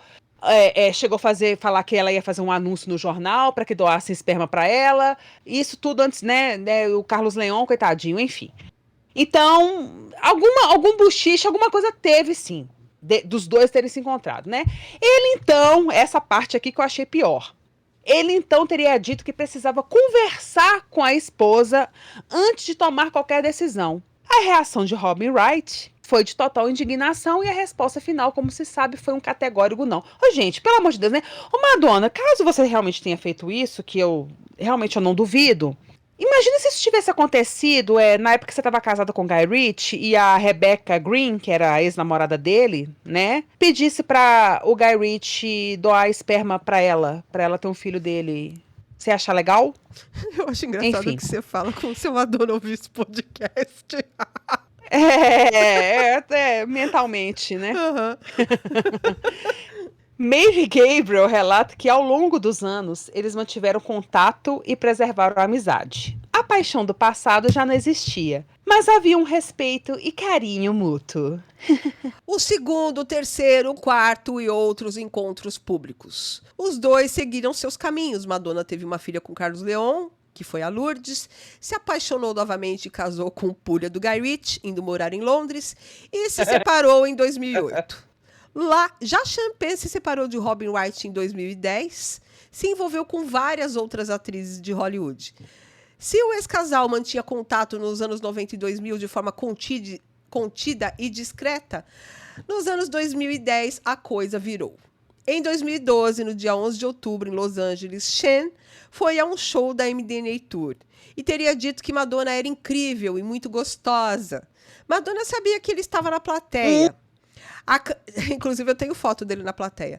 A cantora olhava para os ex em vários momentos do show. A cantora olhava para o ex em vários momentos do show, como se fizesse um show particular para ele. Será que ela fez um show particular para ele, gente? Opinem. O povo que estava lá, eu me lembro que falavam na época que os dois não paravam de se olhar, que parecia que estavam flertando com o outro. Tanto que o povo tirou foto do Champagne lá, bem na frente. Bem no pitch. Esse não foi ainda da Rebel? Não, ele tava no pitch da Não, MDNA. da Ele tava sim. Nossa, ai, Sim. que preguiça. Eu acabei de narrar 2012, era a MDNA, não era a Rebel. Não, sim, mas eu não sabia que tinha foto, Tem não. foto, ele tava no pitch. Ainda bem que eu não tenho vi, essa porque foto. a foto da Rebel, a foto da Rebel, enfim, da Eu Rebel tenho, vi, porque que tá com uma cara lembra de que eu já carniça. falei que eu acompanhei todos os shows da MDNA? Todos os Aham, shows, verdade. todos os vídeos, eu tenho isso. Ai, ai. No dia 24 de setembro, um dia depois do meu aniversário, de 2013, os dois foram vistos juntos quando Madonna lançava seu curta-metragem Secret Project Revolution of Love. Aquela tosquice. Em Nova York. Ainda em 2013, em novembro, esse deu o que falar. Madonna aceitou o convite do ex e visitou com ele, acompanhada do filho Rocco, o Haiti, país que Chan tem uma ONG. Madonna, que também tem seu projeto do Malawi, ficou feliz em conhecer o projeto social de Chan. Ela postou fotos de sua estadia em Porto Príncipe e muitos fãs torciam por um retorno dos dois. Mas Chan tinha outros planos. Bom, ainda bem que eu não sou trouxa e eu nunca torci pra isso. Vocês sabem por quê, gente? Deixa eu só Porque eu conheço fazer um Faro de parênteses. Champagne. Uhum. Deixa eu só fazer um parênteses aqui. Ela levou o Rocco. Eu tenho certeza que foi pra provocar o Guy Ritchie. Porque não precisava levar o Rocco. Eu lembro das fotos do Rocco no Jeep com o Shen. Várias fotos do Rocco sozinho com o Champagne no Jeep. Então, Nossa, ele dirigindo. mano. Ele abraçando o Rocco. Isso tudo é provocação, mano. Ai, enfim. Ai, gente. Aí no final daquele ano, gente, você, fã de Madonna trouxa, que ficou torcendo pros dois voltarem. Xandona. Ele já tava. Ele já tava flertando já com a Charlize Theron. Gente, como é que a Charlize aguentou? Mulher tão linda. Linda, maravilhosa. A Robin Wright Charlize, também. Robin Wright. Aliás, a carreira da Robin Wright virou outra coisa depois que ela separou desse homem, tá? E ela era atriz, Mesma né? coisa. Eu acho que ele tem problema de Já era rivalidade. atriz. Pois é. Sabe, ela já era atriz já, ela não era tão famosa nos anos 80, mas ela era muito conhecida, claro, gente, ela fez aquele filme lá, Forrest Gump e tal, mas ela não era uma atriz, assim, era tipo a Nicole Kidman também, quando era casada com o Tom Cruise, todo mundo sabia que a Nicole Kidman era a esposa do Tom Cruise, ela fazia alguns filmes, nada de outro mundo, separou, bum, a carreira deu um up, a mesma coisa aconteceu com a Robin Wright. Então, gente, Madonna viajou lá com Champagne, tem gente que fala que os dois devem ter rolado algum trelelê, não sei se rolou, também não duvido, tá? E em dezembro ele engatou o romance com Charlize Theron, que durou até junho de 2015. Bom, gente, Madonna, na mesma época, pôs fim ao seu relacionamento de 3 anos com Brahim Zaibat, em dezembro de 2013, para a tristeza da vicia. Não, tô brincando. Eu não tenho tristeza, não. Eu não gostava do Brahim, achava ele... Eu tô brincando. Eu achava ele péssimo bailarino. Eu tô brincando. Não achava ele bom pra estar exercendo o papel que ele exercia ali. E ele atraiu com a personal trainer, né? Ela tem razão de ter terminado. Sim. Bom, algo do passado de Champagne continuava mantendo. Era sua paixão tosca por armas. Ele continuou mantendo essa paixão. Em 2014, ele atendeu ao pedido de Charlize Theron, leiloando 65 armas que tinha em casa em prol do Haiti. E a renda foi revertida para a ONG do ator. Gente, o que faz uma pessoa ter 65 armas em casa? Sério? Colecionador. Enfim, né? Vou nem falar nada, não sabe? Eu já... People Lovers tinha que ser na turnê desse álbum, né, gente? Tinha que ser na turnê desse álbum. Durante o show do dia 19 de setembro de 2015, no Brooklyn, durante a Rebel Tour, Madonna com o ukulele na mão, na hora que ela conversava com a plateia, ela parou e falou assim: não sei se vocês ficaram sabendo, eu fiz um show no Madison Square Garden na outra noite e meu ex-marido estava lá. Vocês conseguem imaginar? 30 anos atrás, quando me apresentei lá, ele ficou muito bravo, porque me apresentei com uma roupa curta. Ele não estava mentindo. Ele não estava mentindo. De qualquer forma, após o show, ele me escreveu uma carta para dizer que finalmente aprecia o que eu faço. É isso que eu tenho a dizer a vocês hoje sobre casamento. Às vezes leva 30 longos anos. E já não era mais nem casamento. Ai, meu cu. Ai, desculpa, gente. Pariu. Bem, o show que Madonna citou foi a segunda noite do Madison Square Garden. E o ex-Champagne ficou na primeira fila empolgadíssimo. Madonna dedicou a ele a música que escreveu em sua homenagem, True Blue. A imprensa, os fãs entre aspas, me desculpa, tá, gente? Quem é Xandona, pra mim, é fã entre aspas. Começaram a especular e a fofocar que os dois estavam novamente juntos, e muitos fãs ficaram vibrando, que eu vi isso estarrecida. A primeira pessoa que veio desmentir isso foi Dylan Penn, a filha de Sean, que foi levada ao show pelo pai e foi apresentada à cantora nos bastidores. Quer dizer, ela apresentou o Rocco, ele retribuiu apresentando a filha. Dylan, que é modelo, garantiu que havia apenas amizade entre o casal. Entre os dois, perdão. E ela também disse, acho que ele a admira sinceramente. E conhecê-la foi surreal. Ela ainda é a ex do meu pai. Dito isso, seguimos. Então a música Till Death Do Us Apart foi uma mentira? O roteirista e produtor Lee Daniels, em setembro de 2015, deu uma entrevista para o The Hollywood Reporter. E quando questionado sobre a carreira de Terrence Howard, o ator lá do clipe de Ghost Town, tá? Continuar no show business como se nada tivesse acontecido, apesar de ser de sua ex-esposa Michelle Gant ter obtido 2 ordens de restrição contra ele por violência doméstica em 2011 e 2012, respondeu o seguinte: ele não fez nada diferente de Marlon Brando e Champagne, e de repente ele é um demônio. Por causa dessa declaração, Champagne processou Lee Daniels em $10 milhões por difamação. Madonna escreveu uma declaração ao testemunhar a favor de Champagne no processo. Madonna disse: Champagne nunca me bateu, me amarrou ou me agrediu fisicamente. E qualquer relato ao contrário é completamente ultrajante, malicioso, imprudente e falso. O processo foi encerrado após Lee Daniels soltar uma nota pedindo desculpas públicas a Champagne em 2016 e doado uma quantia de dinheiro para a ONG do ator no Haiti. Gente, eu não tenho... Como assim, Madonna? Então quer dizer que você escreveu Till Death Do Us Apart, que você escreveu não aconteceu? Você apenas foi na onda das cantoras da época que faziam música sobre violência feminina, diversos aspectos e âmbitos, o relatório da polícia, o arquivamento da queixa, a sua fala com Chris, foi tudo delírio. Então aquilo tudo foi mentira, aquilo não aconteceu. Gente, como é que pode retirar... Para mim, ele se aproximou dela de novo para que ela negasse que ele a espancou, para deixar a biografia bonita. Aliás, eu li isso em algum lugar, que ele queria deixar a biografia dele bonita sem esse incidente.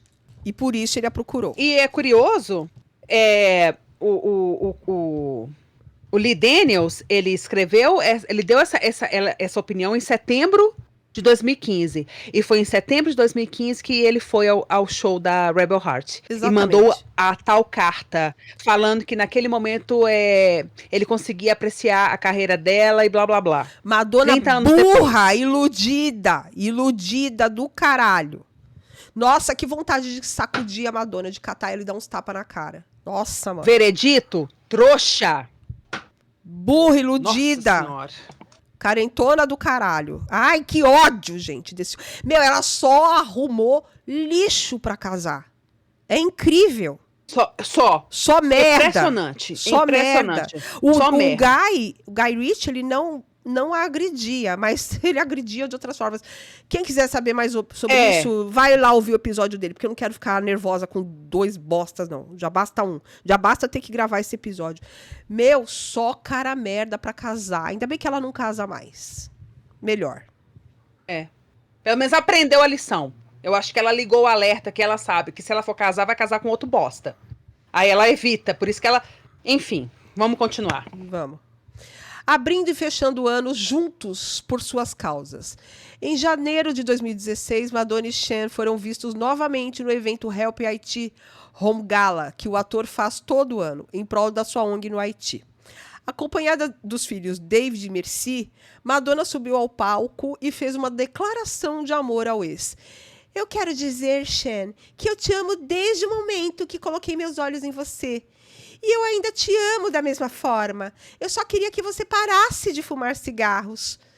Falando em cigarros, um hábito que Madonna pegou de Chen durante o casamento foi exatamente o fumo. Em 2 de dezembro de 2016, foi a vez de Chen apoiar Madonna num evento para arrecadar fundos para a ONG da cantora Raising Malawi. Estamos falando do Tears of Clown em Miami, gente. Aquele vexame. Nossa, onde ela pede Chen em casamento. Puta que pariu. Sim. Antes do show, itens de Madonna, junto com itens de que famosos doaram para o evento, foram leiloados. Os ingressos tinham preços em torno de $5.000, chegando mais alto no pack Meet and Greet, no valor de $150.000. Reza a lenda que a Ariana Grande, além de pagar esse ingresso, ela também comprou a roupa lá da Rebel Heart Tour, a do último bloco, aquela das franjas. Inclusive, ela vestiu. Madonna contou piadas sem graça, muito sem graça, gente, porque Madonna não... Desculpa, ela tenta ser cômica e não dá certo. E como a Vessia já se antecipou, sim, gente, ela pediu champanhe em casamento e ficava pulando assim, sim, aceite, vamos casar de novo. Que pra mim é um momento particularmente muito constrangedor, sabe? O ator, ele deu um lance em vários itens e subiu no palco, brincou com Madonna. Teve um negócio que eu não sei se ele amarrou ela na cadeira, brincou entre as pernas dela. Teve uma coisa idiota, assim, sabe, gente? Ai, que preguiça. Ai, viu, gente? Eu sou a Madonna de brincadeira, viu? Eu não fiz isso de verdade lá no passado, tá? Eu pensei nisso também. Uhum. Ai, gente, o evento teve, né, como já citado, Ariana Grande, Leonardo DiCaprio, Chris Rock, Paris Hilton, Courtney Love e mais uma galera.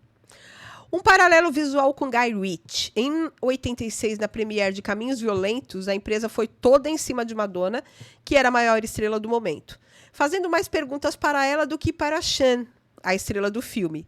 É notável, Chen totalmente desconfortável e tenso na época, gente.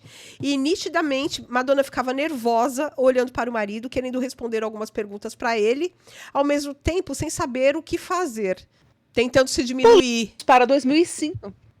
Pulamos para 2005, durante a premiere de Revolver, filme de Guy Ritchie, em Toronto. Aconteceu a mesma... Gente, é a mesma coisa. Madonna com seu braço na tiboia, né, por conta da queda do cavalo. Teve toda a imprensa indo em cima dela, com perguntas. Guy Ritchie com olhar tenso, Madonna querendo responder certas coisas pra ele, também nervosa, novamente sem saber o que fazer. Olhava pra ele, olhava pra coisa. Desconforto no ar em 2 situações similares, separadas em quase 20 anos. Só um adendo. Ao longo do programa, deu para perceber que os dois, né, Guy Ritchie e Chen, têm bastante coisa em comum, né? Não à toa, como a gente já falou aqui, Madonna casou com ambos. Bem, e chega os anos 2020. Depois de aparecerem várias vezes juntos durante a década passada, Chen e Madonna não foram mais vistos juntos, não oficialmente, pelo menos.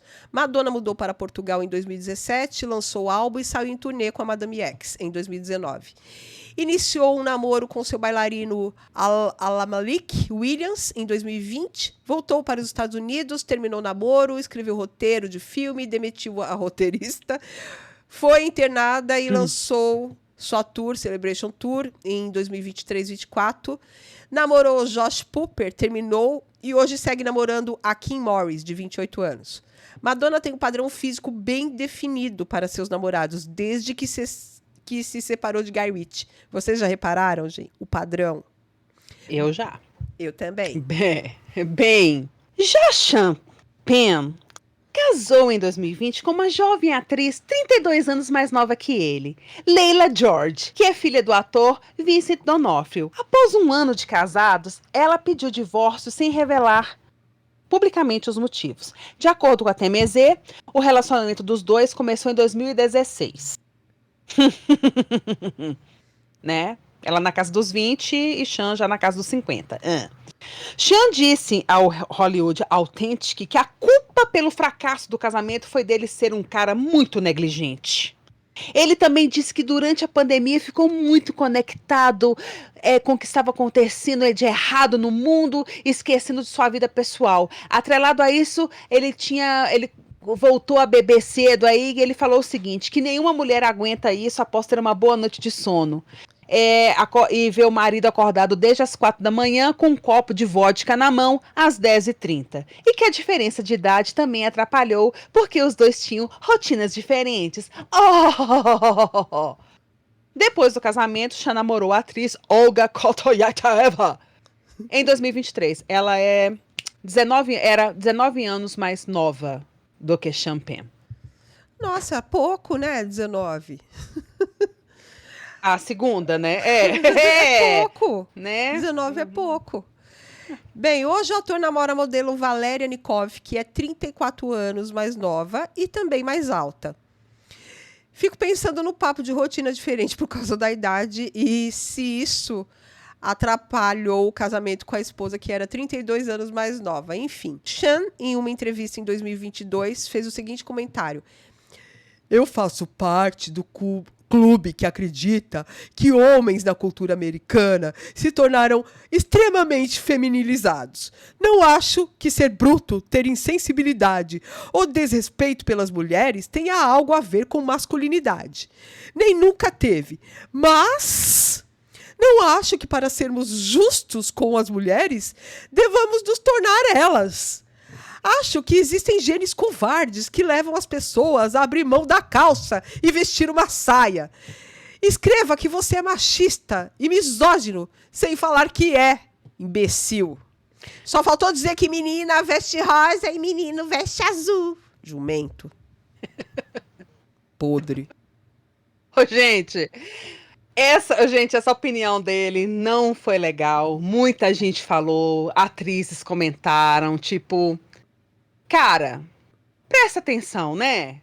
Bom, ai, gente, e agora o grande finale. Em 2024, numa entrevista para o The New York Times, Sean comentou sobre o processo contra Lee Daniels em 2015, negou ter batido com Madonna com um taco de beisebol, como descrevia alguns rumores. Ele disse que não é o cara mais forte do mundo, mas se batesse na cabeça de Mike Tyson com um taco de beisebol, obviamente ele iria para o hospital. Claro, Sean. É óbvio. Até eu, trouxa. Sobre Madonna e o fim do casamento, ele completou: ela é alguém que eu amo. É mais fácil consertar uma amizade após o divórcio quando não há filhos envolvidos. Nessa entrevista, novamente, repetiu que ele e Madonna no passado tiveram discussões acaloradas, mas não houve agressão da parte dele. E repetiu toda a ladainha da SWAT na casa, que ele estava tomando café, da prisão e blá blá blá. Sabe o legal? Ele vai a versão dele. Ele vai passar a vida inteira tendo que dar satisfação dessa merda que ele fez. Primeiro porque ninguém acredita nele. Ninguém acredita nele. Quem viveu a época não acredita nele. Porque a Madonna não desmentiu. E desmentiu depois lá pro juiz. Mas isso saiu no mundo inteiro. Isso saiu no mundo inteiro. E ela ficou quieta. Ela desmentiu na frente do juiz. Mas até então ela ficou quieta. Gente, a atitude do Chris também, falando em... Você quer que eu mate? Pra ele ficar com essa raiva, um cara que era pacífico como ele, é porque aconteceu. Aconteceu. Algo muito grave. Gente, violento e abusivo. Violento e abusivo foram as palavras que ela usou. E foi com Meghan, com a Robin Wright também.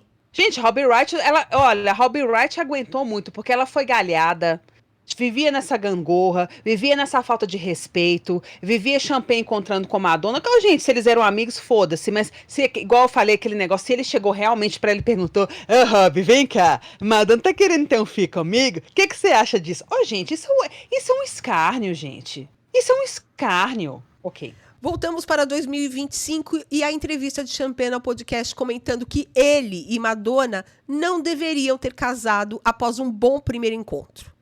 Vimos aqui, ao longo desse programa, que as coisas não foram tão encurtadas como o Sean demonstra aparentemente ter sido. Não foi apenas um ótimo primeiro encontro, gente. Para nós, o que ferrou tudo foi eles terem sido inconsequentes e impulsivos por casarem apenas 7 meses depois de se conhecerem. E com várias brigas em tão pouco tempo. Mas tudo não foi tão simples como colocado por ele. Muito pelo contrário. O tempo todo falava, eu sou louco por ela, não sei mais o quê.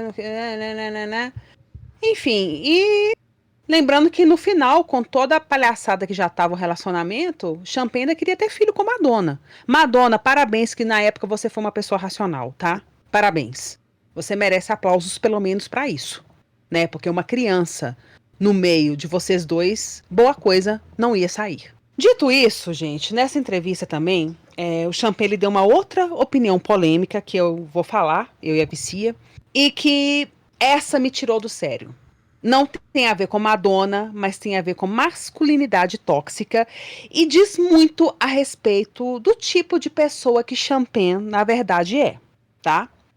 Ainda nesse podcast, ele falou que disse que trabalharia novamente com Woody Allen, num piscar de olhos. Woody, para quem não sabe, né, ele se envolveu com a enteada dele, na época que ele namorava com a Mia Farrow. Eles nunca foram casados oficialmente, mas eles tinham um relacionamento de um bom tempo. Eles tiveram um filho biológico, tá? E ele se envolveu com a filha da Mia Farrow, tá? Só pra quem não sabe quem que é, Woody Allen, diretor de cinema. Bom, e ele falou que ele não acredita nas acusações de abuso infantil da filha dele e Mia Farrow, que ele nunca foi acusado formalmente. Sim, gente, quando ele se separou, a Dylan, que era uma criança, falou que o Woody Allen tinha abusado sexualmente dela, e o rebuliço todo foi que a Mia Farrow inventou essa história para atacar o Woody Allen porque ele estava com a Son Hui, tá? Ele questionou se realmente há casos de abuso infantil, o Champagne, que ocorreram apenas uma vez na vida, que não dá credibilidade alguma aos acusadores de Woody Allen. E para fechar o caixão, ele questionou, gente, o movimento Me Too, que é aquele movimento de mulheres que começou com as atrizes denunciando abusos sexuais de homens poderosos, e o negócio cresceu e abarcou mais mulheres, inclusive mulheres que não eram famosas, tá? Sean pediu uma análise mais fria, separando os fatos do movimento e da emoção gerada em torno do tema. Será, às vezes, o julgamento está enviesado pela cultura do momento? Sugere que sim. A pessoa que Sean não dá credibilidade e não acha confiável é Ronan Farrow, filho biológico de Allen e Mia. Ele, que é jornalista investigativo, foi simplesmente o responsável pela reportagem publicada no The New Yorker, no qual detalhou as alegações de má conduta sexual do produtor, Harvey Weinstein. E, por causa disso, o movimento Me Too foi impulsionado. Rohan sempre foi contra o pai e sempre acreditou nas alegações da irmã. Não à toa, nem usa o sobrenome dele, e sim da mãe. Quer dizer, o próprio filho... Aí, gente, O próprio filho contra o pai, afirmando que o pai foi um estuprador, acreditando piamente nas alegações da irmã, e o Champagne, né, que não mora lá, contra. E eu vou dar aqui, gente, a minha opinião, tá? Porque isso realmente me tirou do sério.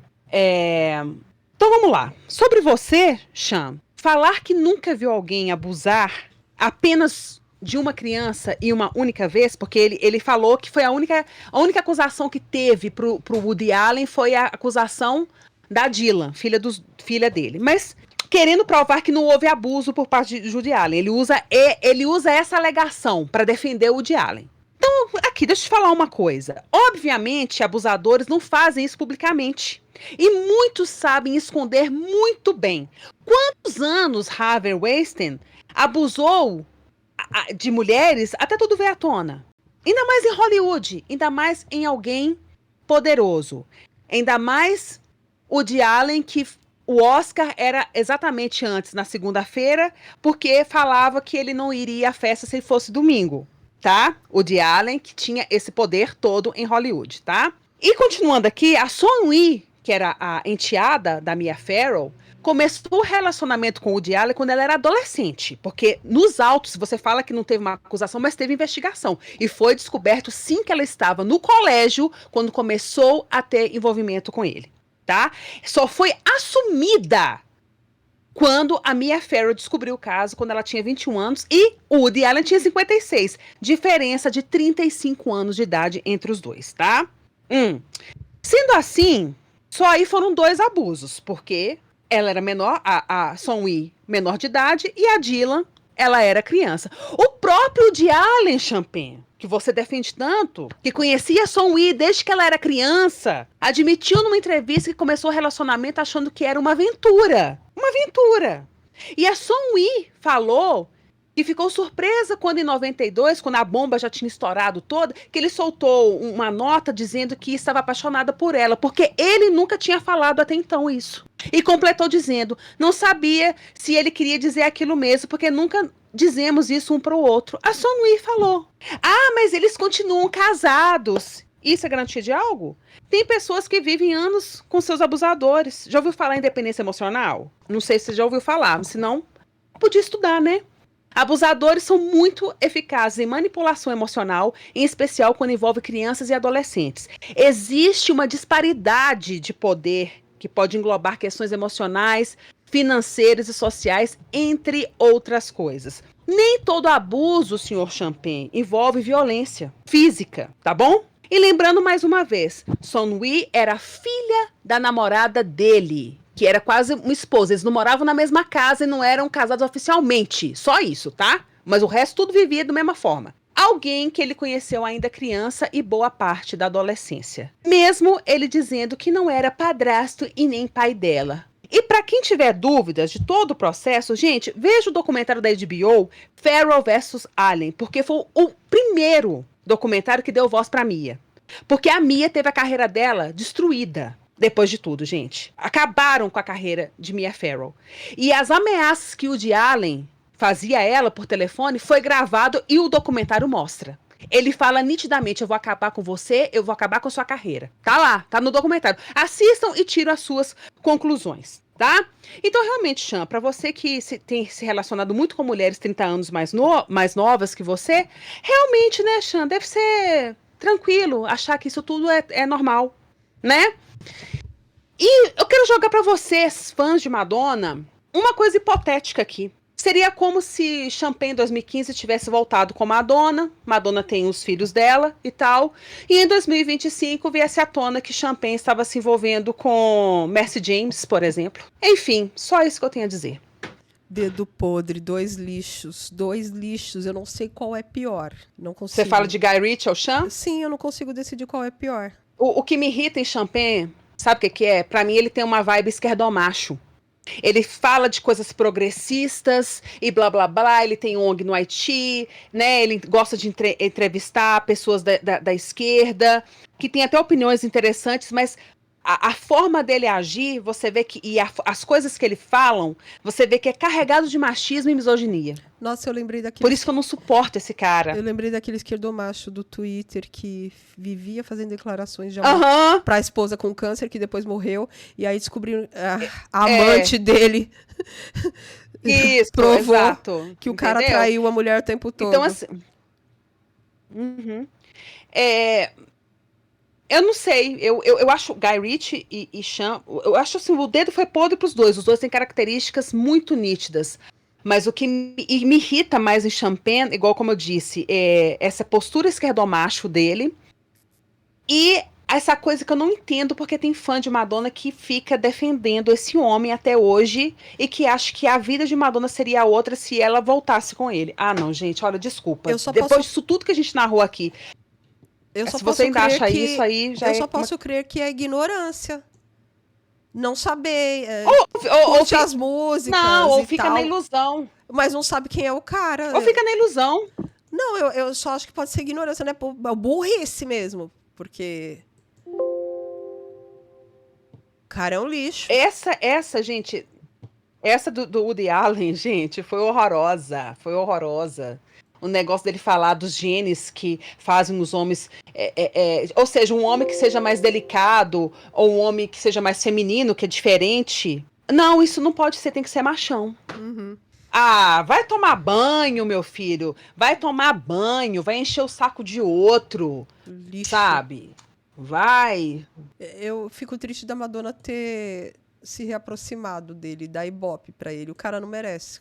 Não merece mesmo. Ai, gente, que lixo. Exatamente no que você falou. Esse negócio da Rebel Heart, setembro de 2015, que foi exatamente no mês que o cara falou que ele agredia Madonna. Sim. E ele processar e Madonna fazer a carta. Exato. Gente, é no mesmíssimo período. E ele ainda mandou cartinha pra Madonna pra falar que ele conseguia apreciar ela. Meu Deus! O cara é egoísta pra cacete. Se ele não ligava pra carreira dela quando ela tava lá no auge, ele ia ligar agora. Ele não tava nem aí pra carreira dela. Ele é machista. Ele queria uma mulher pra ter filhos. Ele não queria que ela tivesse tanto brilho. Inclusive, ele fala nesse podcast também que quando ele conheceu a Madonna, ela não era tão famosa, que ele não achava que ela fosse explodir daquele jeito. Ele fala isso nesse podcast de 2025 também. Que ele não achava que ela fosse estourar tanto, entendeu? Então, aí depois, tadinho, o machinho escroto ficou perturbado com o sucesso dela. Ai, ai. Lixo. Ah, e outra, gente, ele diminuiu as explosões dele, tá? Porque, claro, a Robbie Wright embarcou no modelo dele, né? A Robbie Wright era o típica mulher que ele queria, tá? Quietinha, não era muito famosa e blá, blá, blá. Mas ele teve outros rompantes de agressividade. Em 2010 ele teve, tá? Não igual na época de Madonna, tá? E sobre a bebida e armas, vocês viram aí que ele continuava. Né? A paixão dele por armas, né? Depois a Charlize Theron fez. Não sei se depois que a Charlize Theron e eles terminaram, se ele se arrependeu, ou sei lá, se ele voltou. Mas a bebida, vocês viram que ele continua, né? Que ele admitiu isso, que a esposa dele acordava e ele tava às 10h30 da manhã tomando vodka. Ai, ai. Lixo. E ele admite que ainda bebe, né? Ou seja, o cara não muda. Então, assim, gente, olha, não muda. Não gosto de Guy Ritchie. Madonna virou outra pessoa depois que foi casada com ele. Isso é fato. Isso é inegável. Eu acho ele sádico, cruel. Ele fazia uma violência psicológica com ela. Não, sim. Isso fica bem claro no episódio que a gente gravou. E Champagne é essa bobagem aí, gente. Pode ser um grande ator. Ele tem, realmente, como diretor, ele já dirigiu filmes que eu gostei. Mas, pra mim, gente, Champagne e nada é a mesma coisa. Eu sempre achei ridículo ele com Madonna. Nunca gostei. E isso é algo que ninguém nunca pode me acusar.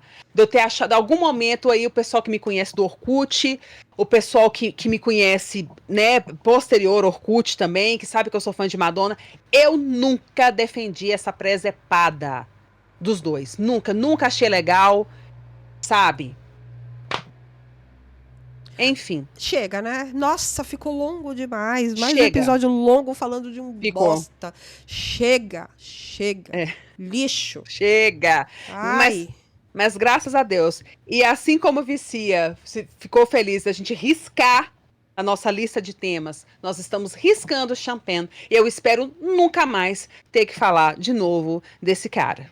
Mas eu não duvido, porque a falta de vergonha na cara de Madonna é muito grande. Então não duvido se daqui a pouco... o pior que a gente vai ficar sabendo dele, gente, porque vai sair série, vai sair cinebiografia. Então vai ter essa bosta também lá no... Ai, gente, pelo amor de Deus. Será que ela vai dar ibope pra esse cara? Ai. Ela vai colocar lá, ué. Mas tomara que não dê destaque, né? Ai, mas o que eles vão poder contar que a gente não contou aqui? A gente já contou tudo. Às vezes vai contar a versão dela da noite, né, do dia 28, que na verdade eles dançaram uma valsa, né? Sim. Eles dançaram uma valsa na casa e a SWAT ou a polícia foi lá. Porque tava muito barulho de gemido. Lá por conta dos gritos dela.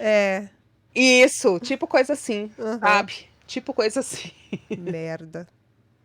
Então tá bom, gente. Olha, chega. Chega. Deem like, tá?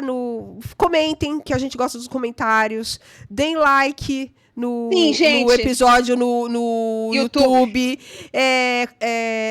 Deem 5 estrelas pra gente. Se inscrevam, gente. Se inscrevam. Peraí, deixa eu terminar de concluir. Deem 5 estrelas pra gente no Spotify. Deem 5 estrelas. A gente quer chegar a 100 5 estrelas no Spotify. Então, deem estrelas lá.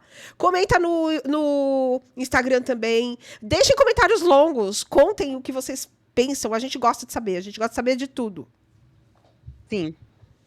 E um pedido inusitado, caso você tenha ficado até aqui o final, diretamente para você que escuta nosso podcast pelo YouTube. Gente, o nosso programa da MDNA Tour, do Rebel Heart, deu mais de 1.200 visualizações, mas nós não temos 500 inscritos no nosso canal. Não, a gente tem pouquíssimos Então, por favor, inscritos. se você é uma pessoa...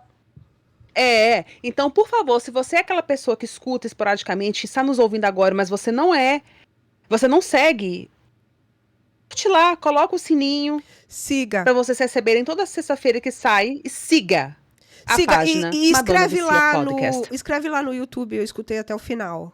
Você que escutar até o final. Conta lá pra gente que escutou.